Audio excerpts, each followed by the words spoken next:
الشيطان الرجيم بسم الله الرحمن الرحيم أعوذ بالله من الشيطان الرجيم بسم الله الرحمن الرحيم درود شريف اللهم صل على محمد وعلى آل محمد كما صليت على إبراهيم وعلى آل إبراهيم إنك حميد مجيد اللهم بارك على محمد وعلى آل محمد كما باركت على إبراهيم وعلى آل إبراهيم إنك حميد مجيد صلى الله عليه وسلم صلى الله عليه وسلم সবাই পড়েন লা হাওলা ওয়ালা কুওয়াতা ইল্লা বিল্লাহিল আলিয়্যিল আযীম রব্বি জিদনি ইলমা রব্বি জিদনি ইলমা রব্বি ইশরাহ লি সাদরি ওয়া ইয়াসসির লি আমরি ওহদাতাম মিন লিসানি ইয়াফকাহু কওলি।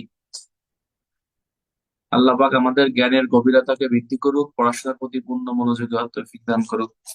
এই যে দেখছেন আপনারা, হয়তো মনে হয় এই 2-3 দিনে কেউ কিছু লেখেন নাই, আমি কিন্তু ঠিকই লিখছি। দেখেন, আমি কিন্তু অলরেডি পড়াশোনা শুরু করে দিয়েছি। এই যে গতকালকে লিখছিলাম পুলিশের দায়িত্ব কর্তব্য, তারপরে আর কি লিখছিলাম, গতকালকে আমি লিখছিলাম পুলিশের দায়িত্ব কর্তব্য, পরে লিখছিলাম সমন সমন জারির পদ্ধতি লিখছিলাম। আজকে লিখছি হচ্ছে সিআরপিসি কোন কোন ক্ষেত্রে বিনা পরোয়ানায় গ্রেপ্তার করা যায়, খাতা দেখা যায়। আবার আজকে লিখছি হচ্ছে আত্মরক্ষার অধিকার কাকে বলে। এই ছোট ছোট বিষয়গুলো মানে লেখা শুরু করে দিছি, ঠিক আছে। যারা একেবারেই মনে করো নতুন মুরব্বি টাইপের লোক, কেবল শুরু করছো, তাদের এত আগে লেখার দরকার নাই। কিন্তু যারা তোমরা কয়েকবার পরীক্ষা অলরেডি দিয়ে ফেলছো, র্যাঙ্ক হচ্ছে না, সমস্যা, আমার সাথে আবার পরীক্ষা আমরা একসাথে দেবো, তারা অল্প অল্প করে লেখা শুরু করে দাও। আর আমরা ক্লাসে লেখা অচিরেই চালু করবো এটা, কিন্তু নিজ দায়িত্বে প্রতিদিন 5 মিনিট হলেও লিখবেন। আমি কিন্তু গতকাল এবং আজকে এই 2 দিনে 4টে প্রশ্ন লিখছি, ঠিক আছে।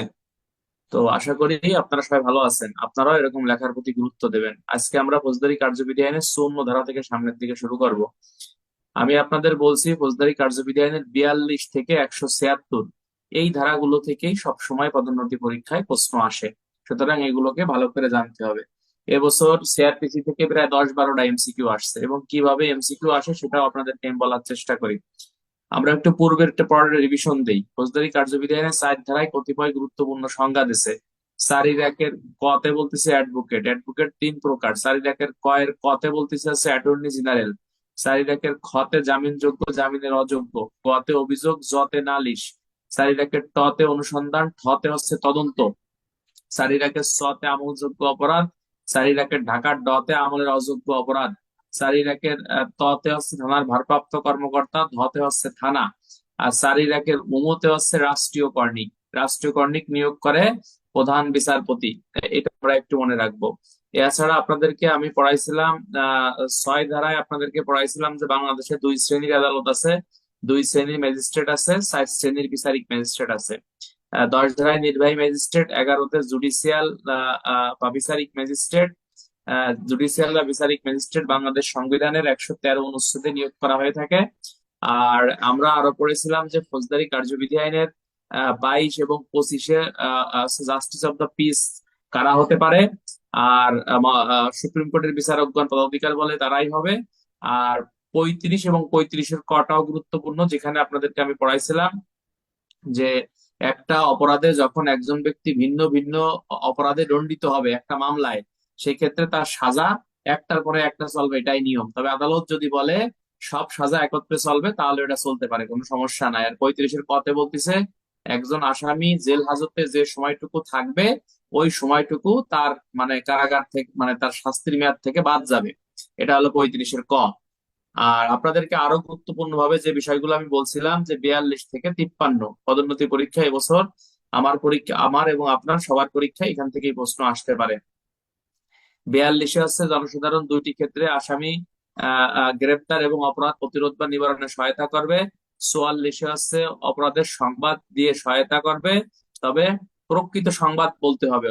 বেহুদা কোনো সংবাদ বললে দণ্ডবিধির 182 ধারা মোতাবেক অপরাধ করছে। অর্থাৎ কার্যবিধি আইনের 44 ধারায় যদি কোনো অসত্য তথ্য সংবাদ প্রবেশন করে, দণ্ডবিধির 182-তে ওই সকল ব্যক্তি অভিযুক্ত হবে। আর 45 ধারায় বলতেছে গ্রামের চেয়ারম্যান, মেম্বার, চৌকিদার, দফাদার এরা ঠগের সংবাদ, তারপর হচ্ছে আপনার আত্মহত্যার সংবাদ, ডাকাতের সংবাদ, সন্দেহভাজন ব্যক্তির আগমনের সংবাদ, অপমৃত্যুর সংবাদ, এই সংবাদগুলো এলাকার পুলিশ অফিসার বা থানার ভারপ্রাপ্ত কর্মকর্তা বা নিকটতম জেলা ম্যাজিস্ট্রেট যাকে আগে পায় তাকেই জানাতে তারা বাধ্য থাকবে। আর তারা যদি কোনো কারণে না জানায়, দায়িত্ব কর্তব্য অবহেলা করে, দণ্ডবিধির একশো একশো আছে কত, 186 ধারা মোতাবেক সে না সরি 176 ধারা মোতাবেক সে অপরাধ করছে বলেই গণ্য হবে।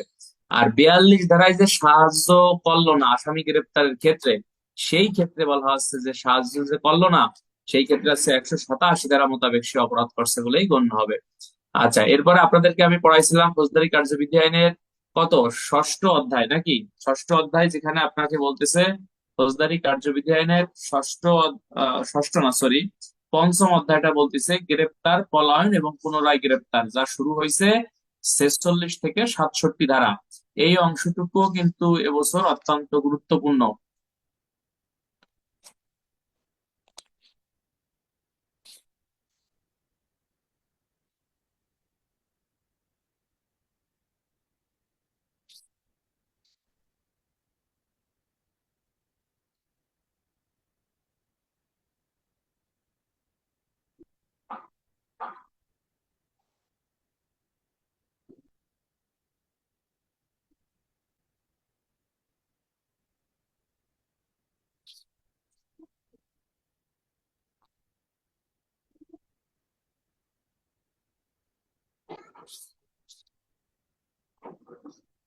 আচ্ছা, এই অংশটুকু কিন্তু এবছর অত্যন্ত গুরুত্বপূর্ণ, সেইভাবে মনোযোগ সহকারে বা বুঝে শুনেই পড়ার চেষ্টা করতে হবে। মূলত গ্রেপ্তারের বিধান বা গ্রেপ্তারের পদ্ধতি, কখন কিভাবে একজন ব্যক্তিকে আপনি গ্রেপ্তার করতে পারবেন, কোন কোন ব্যক্তিকে আপনি গ্রেপ্তার বিনা পরোয়ানায় করতে করতে পারবেন, বা গ্রেপ্তারের সিস্টেমটা কি, গ্রেপ্তারের আগে পরে সময় কি, এরকম ডিটেলস বিষয় কিন্তু এই আমাদের হ্যান্ডবুকের এই 46 থেকে ওই 67 ধারার ওরকম কিন্তু বলে নাই কোথাও, ঠিক আছে কিনা। এই টাইপের প্রশ্ন যখন আসবে তখন আমাদেরকে অবশ্যই বিভিন্ন গাইডের সহায়তা নিয়ে আপনাদেরকে লেখাপড়া করতে হবে। যেমন প্রশ্ন যদি আসে যে গ্রেপ্তারের আগে পরে এবং সময় করণীয় কি, তখন তুমি কি লিখবা? তখন তুমি লিখবা যে হচ্ছে গ্রেপ্তারের মাধ্যমে কোনো ব্যক্তিকে পুলিশ অফিসার আইনের হেফাজতে নিয়ে থাকে। প্রশ্নের আলোকে গ্রেপ্তারের আগের নিয়মগুলো নিম্নে লেখা হলো। 1 নম্বরে লিখবা যে পরোয়ানা সঙ্গে রাখতে হবে। 2 নম্বরে লিখবা যে তোমার এই গ্রেপ্তারের কারণ সম্পর্কে তাকে অবগত করতে হবে। 3 নম্বরে লিখবা কমান্ড সার্টিফিকেট সঙ্গে সঙ্গে রাখতে হবে। 4 নম্বরে লিখবা অবশ্যই পরিচয়পত্র বা পোশাক পরিহিত অবস্থায় থাকতে হবে। 6 নম্বরে লিখবা যুক্তিসঙ্গত অভিযোগের পরিপ্রেক্ষিতেই আচ্ছা ঘটনাস্থলে উপস্থিত হতে হবে। এগুলো গ্রেপ্তারের আগের নিয়ম যেগুলো। আর গ্রেপ্তারের সময়ের নিয়ম কি কি ভাই? গ্রেপ্তারের সময়ের নিয়ম হচ্ছে কথা বা কার্য দ্বারা গ্রেপ্তার করতে হবে, সকল কৌশল অবলম্বন করে গ্রেপ্তার করতে হবে। তারপরে বলতিছে যে মৃত্যুদণ্ড বা যাবজ্জীবন দণ্ডপ্রাপ্ত আসামি না হলে তার গ্রেপ্তার করার সময় মৃত্যু কার্যকর করা যাবে না। তারপর হচ্ছে গ্রেপ্তার করার সময় কোনো আসামি পলায়ন করলে, কোনো গৃহে অবস্থান করলে ওই বাড়ির মালিকের অনুমতি নিয়ে তল্লাশি চালিয়ে গ্রেপ্তার করতে হবে। অনুমতি না দিলে দরজা জানালা ভাঙিয়ে ভিতরে প্রবেশ করে গ্রেপ্তার করতে হবে। এরপর আছে কোনো মহিলা থাকলে সেখানে দরজা জানালা ভাঙিয়ে প্রবেশ করা যাবে না। তারপর আছে গ্রেপ্তারের সময় অতিরিক্ত বল প্রয়োগ করা যাবে না। মানবাধিকারের 9 ধারা মোতাবেক মানবাধিকার সমুন্নত রেখে একজন ব্যক্তিকে গ্রেপ্তার করতে হবে। গ্রেপ্তার করার মানে সময় আসামির কোনো আঘাত বা মারধর করা যাবে না। হ্যাঁ, এই ধারা হচ্ছে গ্রেপ্তারের সময়ের নিয়ম। আর গ্রেপ্তারের পরের নিয়ম কি ভাই? গ্রেপ্তারের পরের নিয়ম 1 নম্বরে তার দেহ তল্লাশি করতে হবে 51। 2 নম্বরে মহিলা হলে তার মহিলা দ্বারা দেহ তল্লাশি করতে হবে, শালীনতার প্রতি তীক্ষ্ণ দৃষ্টি রাখতে হবে। 3 নম্বরে তুমি লিখতে পারো যে আপত্তিকর কোনো অস্ত্র শস্ত্র পাওয়া গেলে থানার ভারপ্রাপ্ত কর্মকর্তার নিকট বা ম্যাজিস্ট্রেটের নিকট আপনাকে হাজির করতে হবে। এরপরে তুমি লিখতে পারো যে আহত হলে চিকিৎসার ব্যবস্থা করতে হবে, পিআরবি 321। তারপরে হচ্ছে তোমার তাকে খাবার দিতে হবে, পিআরবি কত 333। তারপরে তুমি এরপরে তুমি লিখতে পারো যে 24 ঘন্টার বেশি তাকে তুমি হেফাজতে রাখতে পারবা না, সিআরপিসির 61, 167, পিআরবি 324। এরপরে তুমি লিখতে পারো যে আর কি বলে ওটা, তার পরিবারকে সংবাদ দিতে হবে, গ্রেপ্তারের বিষয়টা অবগত করতে হবে। হ্যাঁ, অন্যায় ভাবে গ্রেপ্তারের পরে তাকে নির্যাতন করা যাবে না, পুলিশ আইনে 729, হ্যাঁ, 857, 880। এইগুলো আস্তে আস্তে গ্রেপ্তারের আগে পরে এবং সময়ের করণীয় বিষয়। ঠিক আছে কিনা? তো সুতরাং এইভাবেই আপনাকে একটু লিখতে হবে। তো আমরা এগুলো মানে আপনাদেরকে তো মানে এই বিষয়টা তো একদিন করলে হবে না, এগুলো আমরা যখন বারবার পড়াবানি আলোচনা করবানি ইনশাল্লাহ দেখবেন এগুলো মুখস্থ হয়ে যাবে না, ঠিক আছে। আর আমরা 46 হচ্ছে গ্রেপ্তারের বিধান, 47 অনুমতি নিয়ে তল্লাশি চালিয়ে গ্রেপ্তারের, 48 হচ্ছে কথা বা বাধাপ্রাপ্ত হলে দরজা জানলা ভাঙিয়ে ভিতরে প্রবেশ করে আপনাকে গ্রেপ্তার করতে হবে। আর 50 ধারায় আপনাকে বলতেছে যে গ্রেপ্তার করার সময় আছে আপনি কি করতে পারবেন না, অতিরিক্ত বল প্রয়োগ আপনি করতে পারবেন না। আর 51, 52 আটক ব্যক্তির দেহ তল্লাশি, 53তে আপত্তিকর অস্ত্র পাওয়া গেলে তখনকার কার্যপদ্ধতি কি হবে। মানে আমি আসলে একদিন তো বলা সম্ভব না, মানে গ্রেপ্তারের উপর মনে করেন 30-40টা প্রশ্ন বানানো যায়। এগুলো আমরা ধীরে ধীরে যখন বেশি বেশি পড়বো তখন এমনি এগুলো বলবান, ঠিক আছে, একদিন আর এগুলো গ্রেপ্তার সম্ভব বলা যাবে না। আজকে আমরা 54 ধারা থেকে আলোচনা শুরু করবো ইনশাল্লাহ, একটু অ্যাটেনশন হবেন সবাই। 54 ধারা হচ্ছে এমন একটি বিষয়, যেমন একজন মানুষকে লেখাপড়া করতে গেলে আপনাকে যেমন সরল সরল রস্যই দীর্ঘই ক খ শিখতে হয়, ঠিক পুলিশের চাকরি করতে গেলেই 54 ধারাটা তোমাকে মুখস্থ করতে হয়। 54 ধারা, পুলিশ আইনের 23 ধারা, পুলিশ আইনের 34 ধারা, হ্যাঁ। আর কি আছে, এরকম কিছু কিছু বিষয় আছে যেগুলো পুলিশের চাকরি করবা, তুমি পরীক্ষা দিবা, তোমার যদি মুখস্থ না থাকে তোমার পরীক্ষা দেওয়ার দরকার নাই। কথা বেশি কঠিন হয়ে গেছে, তাই না? মানে তুমি পুলিশের পরীক্ষা দেবা, তোমার যদি সিআরপিসি 54 দ্বারা মুখস্থ না থাকে তাহলে তোমার পরীক্ষা দেওয়ার দরকার নাই। এই জন্য তোমাকে এই 9টা পয়েন্ট ডাইরেক্ট মুখস্থ করতে হবে। এই যে আজকে আমি মুখস্থ করে নিজে লিখছি, দেখছো, এই যে কারণ আমি তো বলছি যে ভাই আমি কিন্তু আপনাদের সাথে, আমি নিজেও কিন্তু পরীক্ষার্থী, সুতরাং আমিও কিন্তু লেখাপড়া শুরু করে দিছি। তো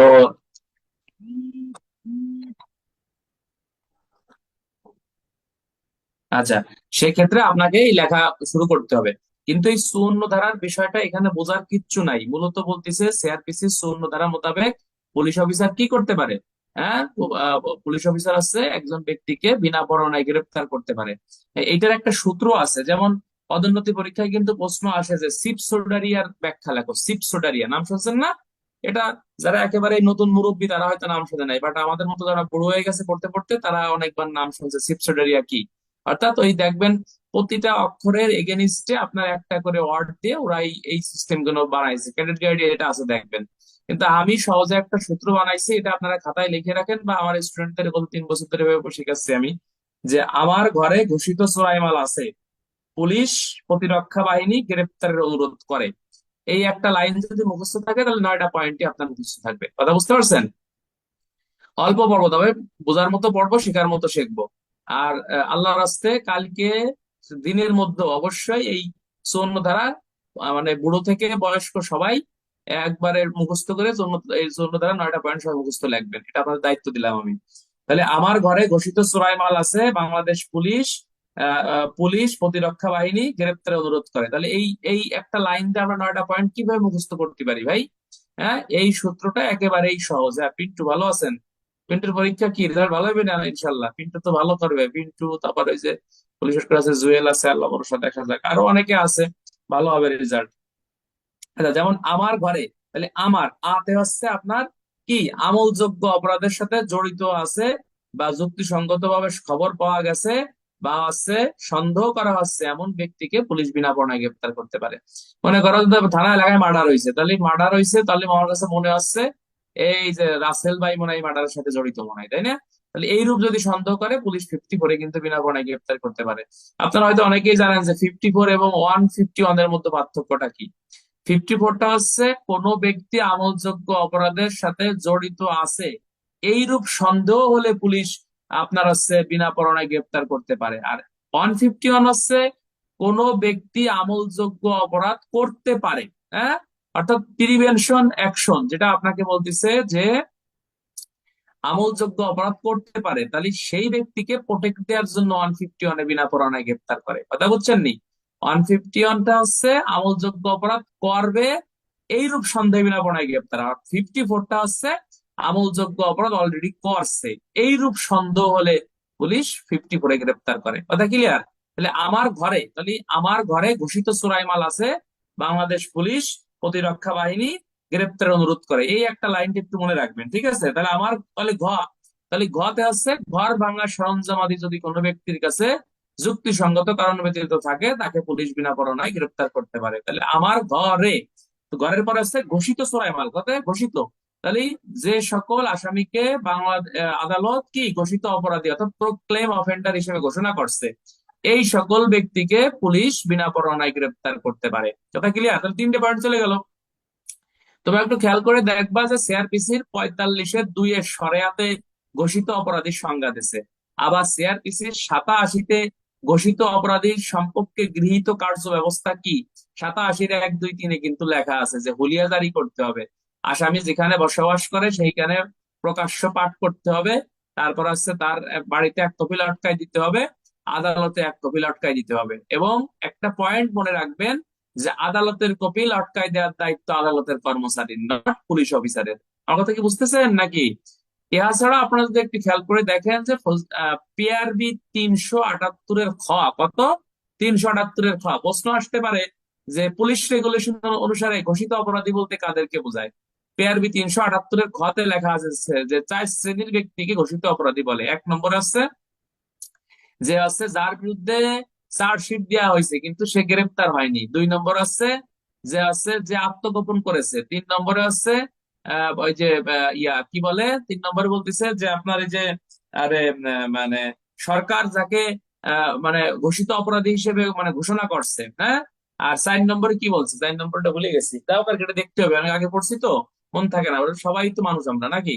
তাহলে এই 4 শ্রেণীর ব্যক্তিকে হচ্ছে ঘোষিত অপরাধীকে বলা হয়েছে, ঠিক আছে। এটা রিটেনের জন্য গুরুত্বপূর্ণ। তাহলে আমার ঘরে ঘোষিত কি চোরাই মাল আছে, তাহলে চোরাই মাল মানে কি, তাহলে এটাও একটা পয়েন্ট। তাহলে যে ব্যক্তির কাছে চোরাই মাল আছে বলে সন্দেহ করা হচ্ছে এইরূপ ব্যক্তিকে পুলিশ বিনা পরোয়ানায় গ্রেপ্তার করতে পারে। তাহলে বন্ধুরা আমরা এখানে কয়টা পয়েন্ট পেলাম? আমার একটা, ঘরে 2টা, ঘোষিত 3টা, চোরাই মাল 4টা, গেল পুলিশ। তাহলে পুলিশের কাজে বাধা দান, জামিনে মুক্ত ব্যক্তি যদি হাজির না হয়, হ্যাঁ, এইরূপ ব্যক্তি ঘোষিত অপরাধী। থ্যাংক ইউ, কেউ কমেন্ট করলো, ভালো বাবা, ডিস্টার্ব করো না প্লিজ, যাও। তাহলে বলতিছে যে এই যে পুলিশের কাজে বাধা দানকারী ব্যক্তিকেও আপনার পুলিশ মানে বিনা পরোয়ানায় গ্রেপ্তার করতে পারবে, 54-এ গ্রেপ্তার করতে পারবে। তাহলে কয়টা, 5টা পয়েন্ট চলে গেল। এরপরে বলতিছে যে প্রতিরক্ষা বাহিনী, অর্থাৎ প্রতিরক্ষা বাহিনী থেকে পলাতক ব্যক্তিকে পুলিশ বিনা পরোয়ানায় গ্রেপ্তার করতে পারে। একটা ওয়ার্ড দিয়ে দিই আমরা, এটা মনে রাখবো। আর কেউ যদি মনে করো যে ভাই না আমি ওয়ার্ড মডেল ঝামেলার দরকার নেই, আমার নিজের এমনি মুখস্থ আছে, তাহলে তুমি তোমার মতো পড়ো, কোনো সমস্যা নাই। মূল কথা হচ্ছে আপনার এটা মুখস্থ থাকলেই হয়েছে, ঠিক আছে। আপনি যেভাবে পারেন আপনার মতো আপনি মুখস্থ করেন। বাট যারা একটু নতুন তাদের জন্য আমি একটু সহজ করার চেষ্টা করছি, এই। আচ্ছা, এরপরে বলতেছে যে আপনার এই যে প্রতিরক্ষা বাহিনী, এবারে বলতেছে এই যে বিদেশে, অর্থাৎ বলতেছে যে ব্যক্তি বিদেশে অপরাধ করে বাংলাদেশে পালিয়ে আসছে এইরূপ ব্যক্তিকে পুলিশ বিনা পরোয়ানায় গ্রেপ্তার করতে পারবে।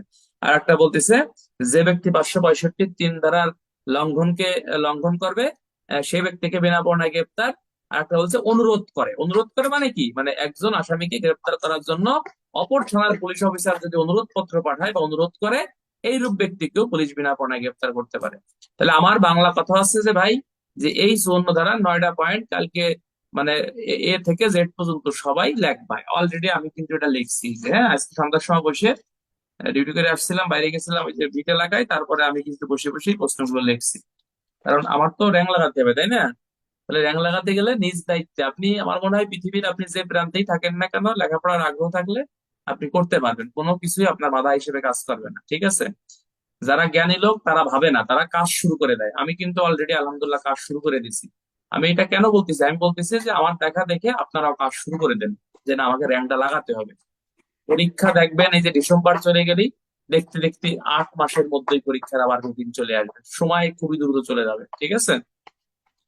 আচ্ছা, তাহলে এইখান থেকে কিন্তু মনে করেন প্রশ্ন কিভাবে আসবে এটা কিন্তু আগে, এই প্রশ্ন কিন্তু কিভাবে আসবে এটা কিন্তু আগে আপনাকে জানতে হবে, যে সিআরপিসি 54 ধারার প্রশ্ন কিভাবে আসবে। আপনারা যদি রাখাল চন্দ্র সূত্রধারের বইয়ের প্রশ্নটা দেখেন, ওখানে লেখা আছে দেখবেন যে 54 ধারার বিনা পরোয়ানায় গ্রেপ্তারের ক্ষেত্রে পুলিশের প্রয়োগ এবং অপপ্রয়োগ ব্যাখ্যা করো। প্রয়োগ অপপ্রয়োগ এই জিনিসটা একটু ভালো করে বোঝেন বন্ধুরা। প্রয়োগ অপপ্রয়োগটা কি ভাই? প্রয়োগটা হচ্ছে যে যে ক্ষেত্রে বিনা পরোয়ানায় গ্রেপ্তার করলে কি হয় না, বলতেছে যে আপনার কোনো সমস্যা হবে না, বা পুলিশের কোনো বিপদ নাই, বা পুলিশ কোনো মানে অন্যায় করছে বলে মনে হয় না। আর অপপ্রয়োগটা হচ্ছে পুলিশ ক্ষমতার অপব্যবহার করছে কোন ক্ষেত্রে। তাহলে একটু লিখে রাখো এখানে যে 3, 6, 8, 9, এখানে লেখো ভাই, 3, 6, 8, 9 এই 4টি ক্ষেত্রে হচ্ছে পুলিশের কি বলতিছে 3, 6, 8, 9 এই সকল ক্ষেত্রে হচ্ছে পুলিশের যদি গ্রেপ্তার করে এটা হচ্ছে অপপ্রয়োগ হবে না, আর বাকি সকল ক্ষেত্রেই অপপ্রয়োগ হবে। কিরকম একটা উদাহরণ দিলে আপনারা বুঝবেন। যেমন দেখেন, 1 নম্বর পয়েন্টে বলতেছে আমলযোগ্য অপরাধের সাথে জড়িত আছে বা এইরূপ বিশ্বাসযোগ্য সংবাদ পাওয়া গেছে যে সে কোনো অপরাধ করছে। হ্যাঁ, সেই ক্ষেত্রে পুলিশ তাকে বিনা বর্ণায় গ্রেপ্তার করতে পারে। তো আমার কাছে মনে হচ্ছে যে যে এই যে কনস্টেবল ইসরাফিল হোসেন সে একজনকে মার্ডার করছে, এই সন্দেহে তার আমি ধরে এলাইছি। আসলে সে মনে করেন মার্ডার করে নাই। তাহলে কি আমি যদি তাকে বিনা পরোয়ানায় যে গ্রেপ্তার করে ফেললাম, তাহলে এটা কি আমার ক্ষমতার অপপ্রয়োগ হয়ে গেল না ভাই? কথা কি বুঝছেন কিনা? এইটা বলতিছে। তাহলে আবার দেখেন, 2 নম্বর পয়েন্টে বলতিছে যে আইনসঙ্গত অজুহাত ব্যতীত যার কাছে ঘর ভাঙার সরঞ্জামাদি আছে, রাত 12টার পরে মনে করেন ইসরাফিল মনে করেন যে এই যে এই কি হাতুড়ি টাতুড়ি এগুলো নিয়ে বাড়ি আসতেছে। তা আমি জিজ্ঞেস করি, ইসরাফিল তুমি এটা এটা কোহানে পাইছো, এটা কি তোমার কাজ কি? সে যুক্তিসঙ্গত উত্তর দিতে মনে করেন পারলো না। সে বললো যে এটা আমি মিস্ত্রির কাজ করি, আমি এটা বাড়ি যাচ্ছি কাজ করি এখন। কিন্তু আমি বিশ্বাস করলাম না যে সে মিস্ত্রির কাজ করে বা সে সরকার, আমি তাকে ধরে নিলাম। তাহলে এই যে এটা কিন্তু আমার ক্ষমতার অপপ্রয়োগ হয়ে যায়। কথা কি বুঝতে পারছেন? আর 3 নম্বরে দেখেন, যে 3 নম্বরে কিন্তু অপপ্রয়োগ হয় না। কেন হয় না? যে বাংলাদেশ সরকার যাকে ঘোষিত অপরাধী হিসেবে চিহ্নিত করছে বা প্রোক্লেম অফেন্ডার হিসেবে ঘোষণা করছে, মনে করো ইসরাফিলকে যদি ঘোষিত অপরাধী হিসেবে সরকার ঘোষণা করে, তাহলে আমি কিন্তু শুধুমাত্র এই ব্যক্তিকেই বিনা পরোয়ানায় গ্রেপ্তার করব, অন্য কোনো ব্যক্তিকে বিনা পরোয়ানায় গ্রেপ্তারের কিন্তু সুযোগ নাই। কি ইসরাফিল, তাই না? কারণ আমার কাছে কাগজ থাকবে, আমার কাছে ঘোষিত ব্যক্তিকে তার তার কাগজপত্রে আমার কাছে থাকবে। তাহলে ইসরাফিলকে তো ছাড়া আমি অন্য কোনো ব্যক্তিকে যদি আমি গ্রেপ্তারের সুযোগ এখানে আমার নাই, তাহলে ইসরাফিলকেই আমি করতেছি। সেই ক্ষেত্রে এখানে বিনা পরোয়ানায় গ্রেপ্তার করলে ক্ষমতার অপপ্রয়োগ পুলিশের হয় না। এরকম প্রতিটা পয়েন্টে দেখবেন। তারপর দেখেন এই যে 6 নম্বরে বলতেছে যে প্রতিরক্ষা বাহিনী থেকে কোনো ব্যক্তি যদি পালিয়ে আসে তাকে পুলিশ বিনা পরোয়ানায় গ্রেপ্তার। এখন মনে করো একজন ব্যক্তি সেনাবাহিনীর চাকরি করে না, তাকে কি তুমি বিনা পরোয়ানায় গ্রেপ্তার করতে পারবা? পারবা না। তাহলে তোমাকে কনফার্ম হয়ে নিতে হবে যে সেনাবাহিনী থেকে সে পালিয়ে আসছে বা বিমান বাহিনী নৌবাহিনী থেকে পালিয়ে আসছে। এই সকল ব্যক্তিকে তোমাকে বিনা পরোয়ানায় আপনার গ্রেপ্তার করতে হবে। তো এরকম যেমন দেখো, যেমন 9 নম্বরে বলতেছে অনুরোধ পত্র। তাহলে অনুরোধ পত্র পাই যদি তুমি কাউকে গ্রেপ্তার করো, সেই ক্ষেত্রেও কিন্তু তোমার কি গ্রেপ্তারের অপপ্রয়োগ হয় না। কিরকম? যেমন আমি থানার ওসি যদি আর এক থানার ওসিরে বলি যে ভাই আমার থানার এজাহার নামে আসামি আপনার থানা এলাকার অমুক বাড়িতে আছে, একটু গ্রেপ্তার করে আমাকে সহায়তা করেন, তাই না? তাহলে আমি কিন্তু নিশ্চিত হয়ে বলছি যে অমুক জায়গায় সে আছে। সেই ক্ষেত্রে বলা হচ্ছে যে আপনার এই যে যে গ্রেপ্তার করে সহায়তা করলো, এই ক্ষেত্রে কিন্তু অপপ্রয়োগ হলো না। কথা বুঝছেন? এখন কথা হচ্ছে এইসব জায়গা থেকে এমসিকিউ আসবে কিভাবে? তাহলে এমসিকিউ আসতে পারে এভাবে, 54 ধারায় বিনা পরোয়ানায় গ্রেপ্তার করতে পারে কে? শুধুমাত্র পুলিশ অফিসার পারে। কয়টি ক্ষেত্রে পারে? 9টি ক্ষেত্রে পারে। 54 ধারায় কোন অপরাধের সাথে জড়িত থাকলে পুলিশ বিনা পরোয়ানায় গ্রেপ্তার করতে পারে? আমলযোগ্য অপরাধের সাথে জড়িত আছে বলে সন্দেহ হলে বিনা পরোয়ানায় গ্রেপ্তার করতে পারে। তারপর আছে ঘর ভাঙার সরঞ্জামাদি থাকলে পুলিশ কি করতে পারে? বিনা পরোয়ানায় গ্রেপ্তার করতে পারে। ইহার যুক্তিসঙ্গত অজুহাত প্রমাণ করার দায়িত্ব কার উপর বর্তায়? অভিযুক্ত ব্যক্তির উপর বর্তায়, নট পুলিশ অফিসারের উপর বর্তায়। কথা বুঝতে পারছেন? প্রশ্ন আসতে পারে যে আপনার এই আহ, কোন ব্যক্তির আইনসঙ্গত কাজে বাধাদানকারী ব্যক্তিকে পুলিশ বিনা পরোয়ানায় গ্রেপ্তার করতে পারে? পুলিশের কাজে আইনসঙ্গত বাধাদানকারী ব্যক্তিকে পুলিশ বিনা পরোয়ানায় গ্রেপ্তার করতে পারে। তারপরে কার্যবিধি আইনের কোন ধারার বিধান লঙ্ঘনকারীকে পুলিশ 54 ধারায় বিনা পরোয়ানায় গ্রেপ্তার করতে পারে? 565 3 ধারার বিধান লঙ্ঘনকারীকে পুলিশ বিনা পরোয়ানায় গ্রেপ্তার করতে পারে। কোথায় অপরাধ করে বাংলাদেশে পালিয়ে আসলো ওই ব্যক্তিকে পুলিশ বিনা পরোয়ানায় গ্রেপ্তার করতে পারে? বিদেশে অপরাধ করে পালিয়ে আসতে বাংলাদেশে যদি পালিয়ে আসে পুলিশ তাকে বিনা পরোয়ানায় গ্রেপ্তার করতে পারে। কার কাছ থেকে গ্রেপ্তারের অনুরোধ পত্র পাওয়া গেলে পুলিশ পুনর্বিবেচনায় গ্রেপ্তার করতে পারে? অপর কোন অফিসার, কোন অফিসার? পুলিশ অফিসারের কাছ থেকে যদি অনুরোধ পত্র পায় পুলিশ তাকে বিনা পরোয়ানায় গ্রেপ্তার করতে পারে। এরকম প্রায় দেখেন যে আমরা প্রায় 15-20টা এমসিকিউ রিভিশন দিয়ে ফেললাম, তাই না? এরকম প্রশ্ন এখান থেকে আসতে পারে। আর রিটেনের ক্ষেত্রে প্রশ্ন যেটা আসে যে 54 ধারার কোন কোন ক্ষেত্রে পুলিশ বিনা পরোয়ানায় গ্রেপ্তার করতে পারে। এখানে আরেকটা প্রশ্ন আসে যেটা প্রায়, যে 54 ধারা ব্যতীত ফৌজদারি কার্যবিধি আইনের কোন কোন ধারায় পুলিশকে বিনা পরোয়ানায় গ্রেপ্তারের ক্ষমতা দেওয়া হয়েছে? তোমরা একটু লিখে রাখো বা এটা পারো তোমরা অনেকে, আপনারা পারেন অনেকে।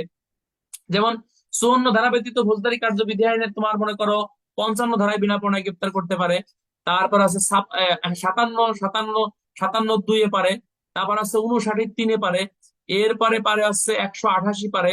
এরপর আছে 151-তে পারে। 171-এ পারে। তারপর আছে 124-6-এ পারে। 401-3-এ পারে। এই তো অনেকগুলো কয়ে ফেললাম আমি নাকি? তাহলে এই সকল ক্ষেত্রে পুলিশকে কিন্তু বিনা পরোয়ানায় গ্রেপ্তারের ক্ষমতা দেয়া হয়েছে।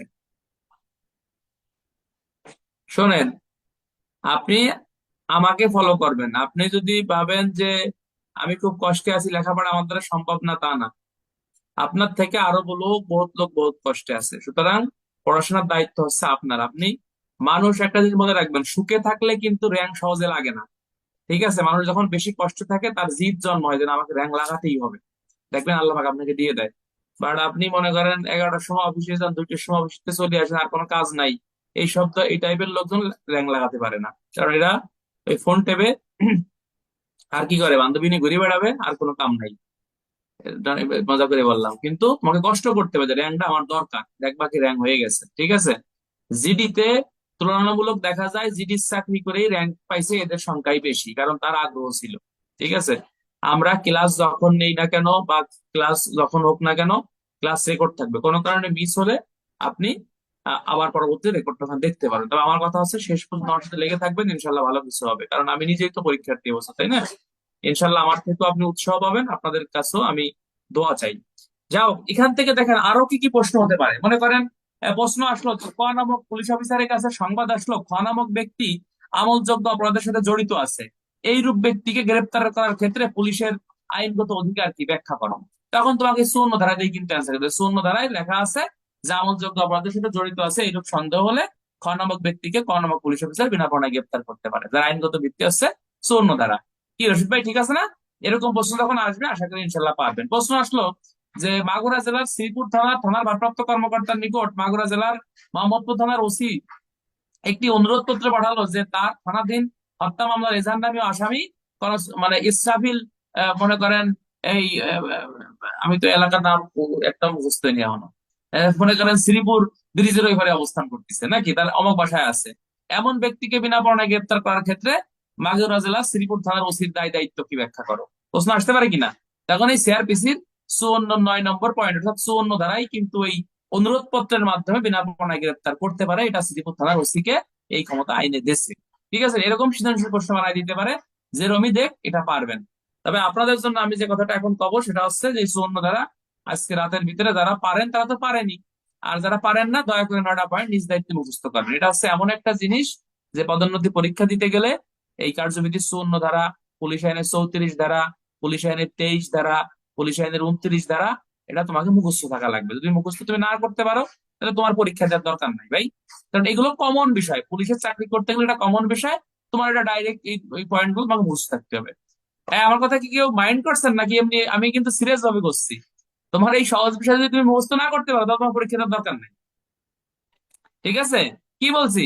কার্যবিধি 54 ধারা, পুলিশ আইনের 23 ধারা, পুলিশ আইনের 34 ধারা, পুলিশ আইনের 29 ধারা, পুলিশের চাকরি করলে এগুলো মুখস্থ থাকতে হবে। আচ্ছা, ধন্যবাদ। আমার কথা কি কষ্ট পাই না ভাই? আমি মানে আমাকে যারা ব্যক্তিগত ভাবে চেনে যে আমি কেমন লোক, তারা আমার সঙ্গে ধারণা আছে। অনেকে ভাবে যে এ কেমন কেমন কথা কয়। আমি একটু মানে একটু ফ্রি মাইন্ডেরই কথা বলার চেষ্টা করি। ঠিক আছে, যাও। তো এই 54 ধারাটা সবাই মুখস্থ করে ফেলবেন, আর দরকার নাই। 55 ধারাটা অত্যন্ত গুরুত্বপূর্ণ। এখানে 55 ধারায় 55 ক খ গ এখানে বলতেছে ভবঘুরে অভ্যস্ত প্রভৃতি ডাকাত ডাকাত ব্যক্তিকে থানার ভারপ্রাপ্ত কর্মকর্তা বিনা পরোয়ানায় গ্রেপ্তার করতে পারে। আপনারা কি জানেন যে থানার ভারপ্রাপ্ত কর্মকর্তাকে বিনা পরোয়ানায় গ্রেপ্তারের ক্ষমতা এই সিআরপিসির আরো কিছু ধারা দেওয়া আছে, বা ওসির ক্ষমতা দেওয়া আছে কিছু ধারা। যেমন কার্যবিধির এই 54 ধারায় কিন্তু সকল পদের অফিসার পারে, তাই না? কিন্তু 55 স্পেসিফিক কিন্তু 55 ধারা স্পেসিফিক কিন্তু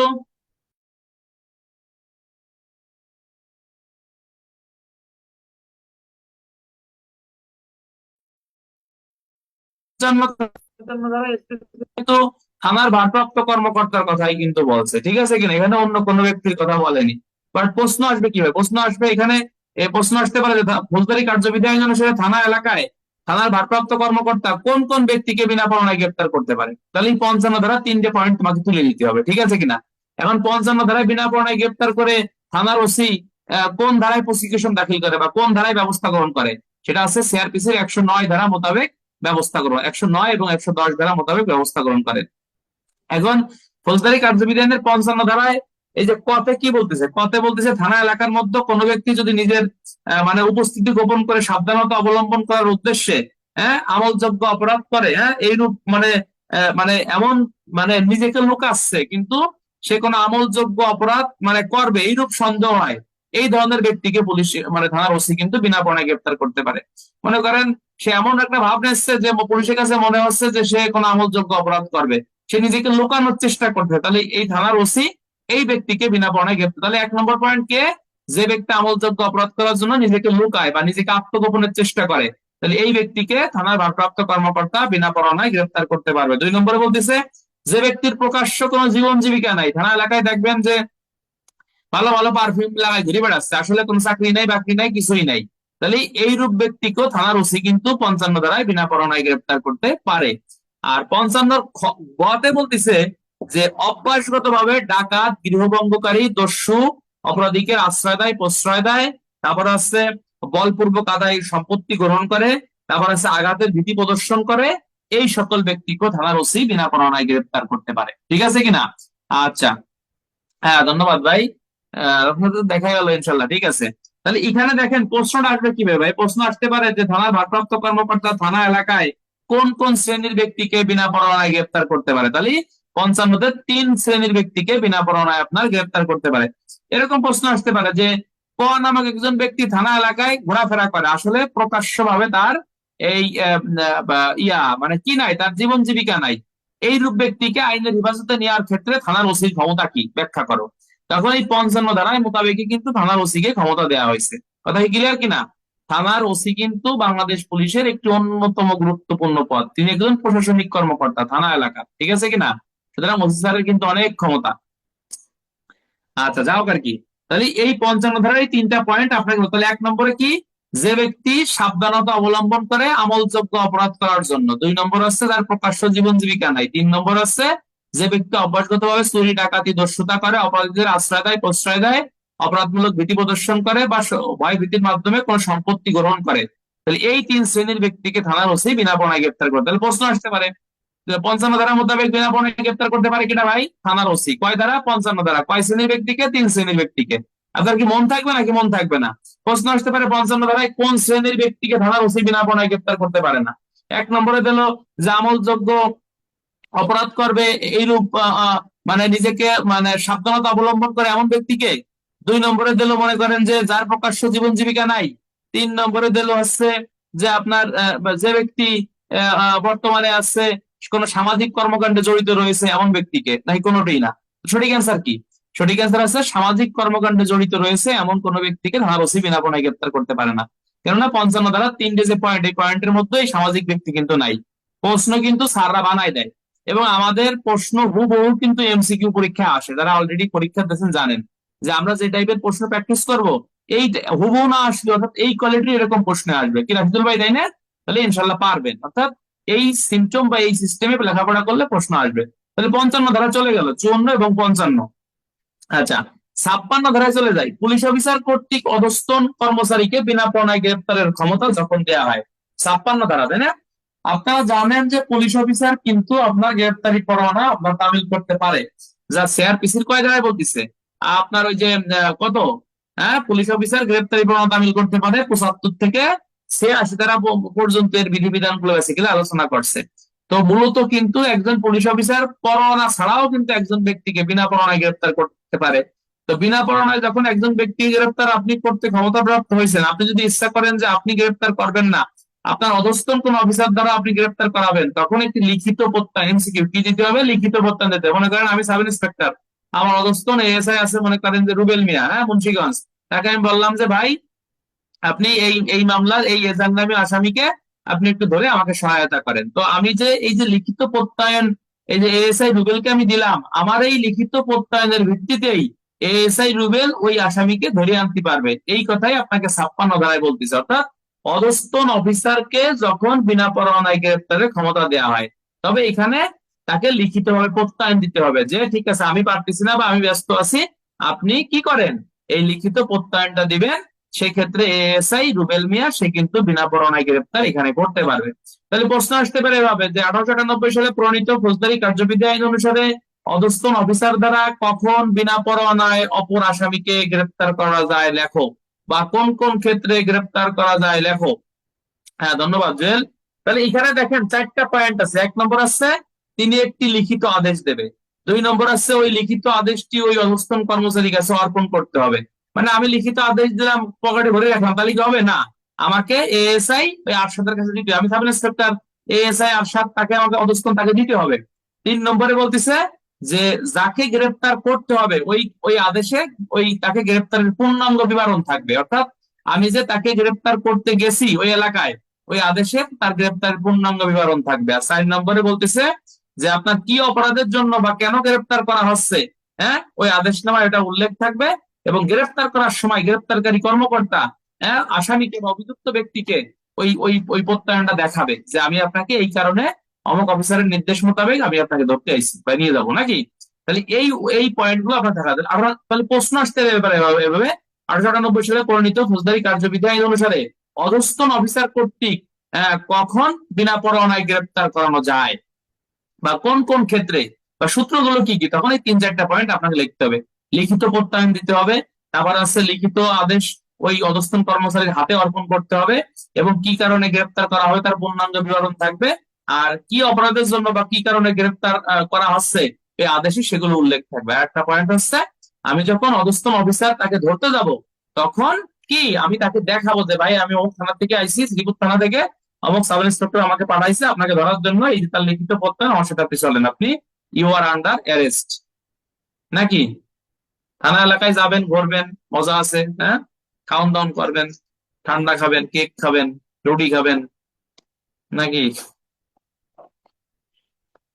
গ্রাম এলাকার চাকরি যাও।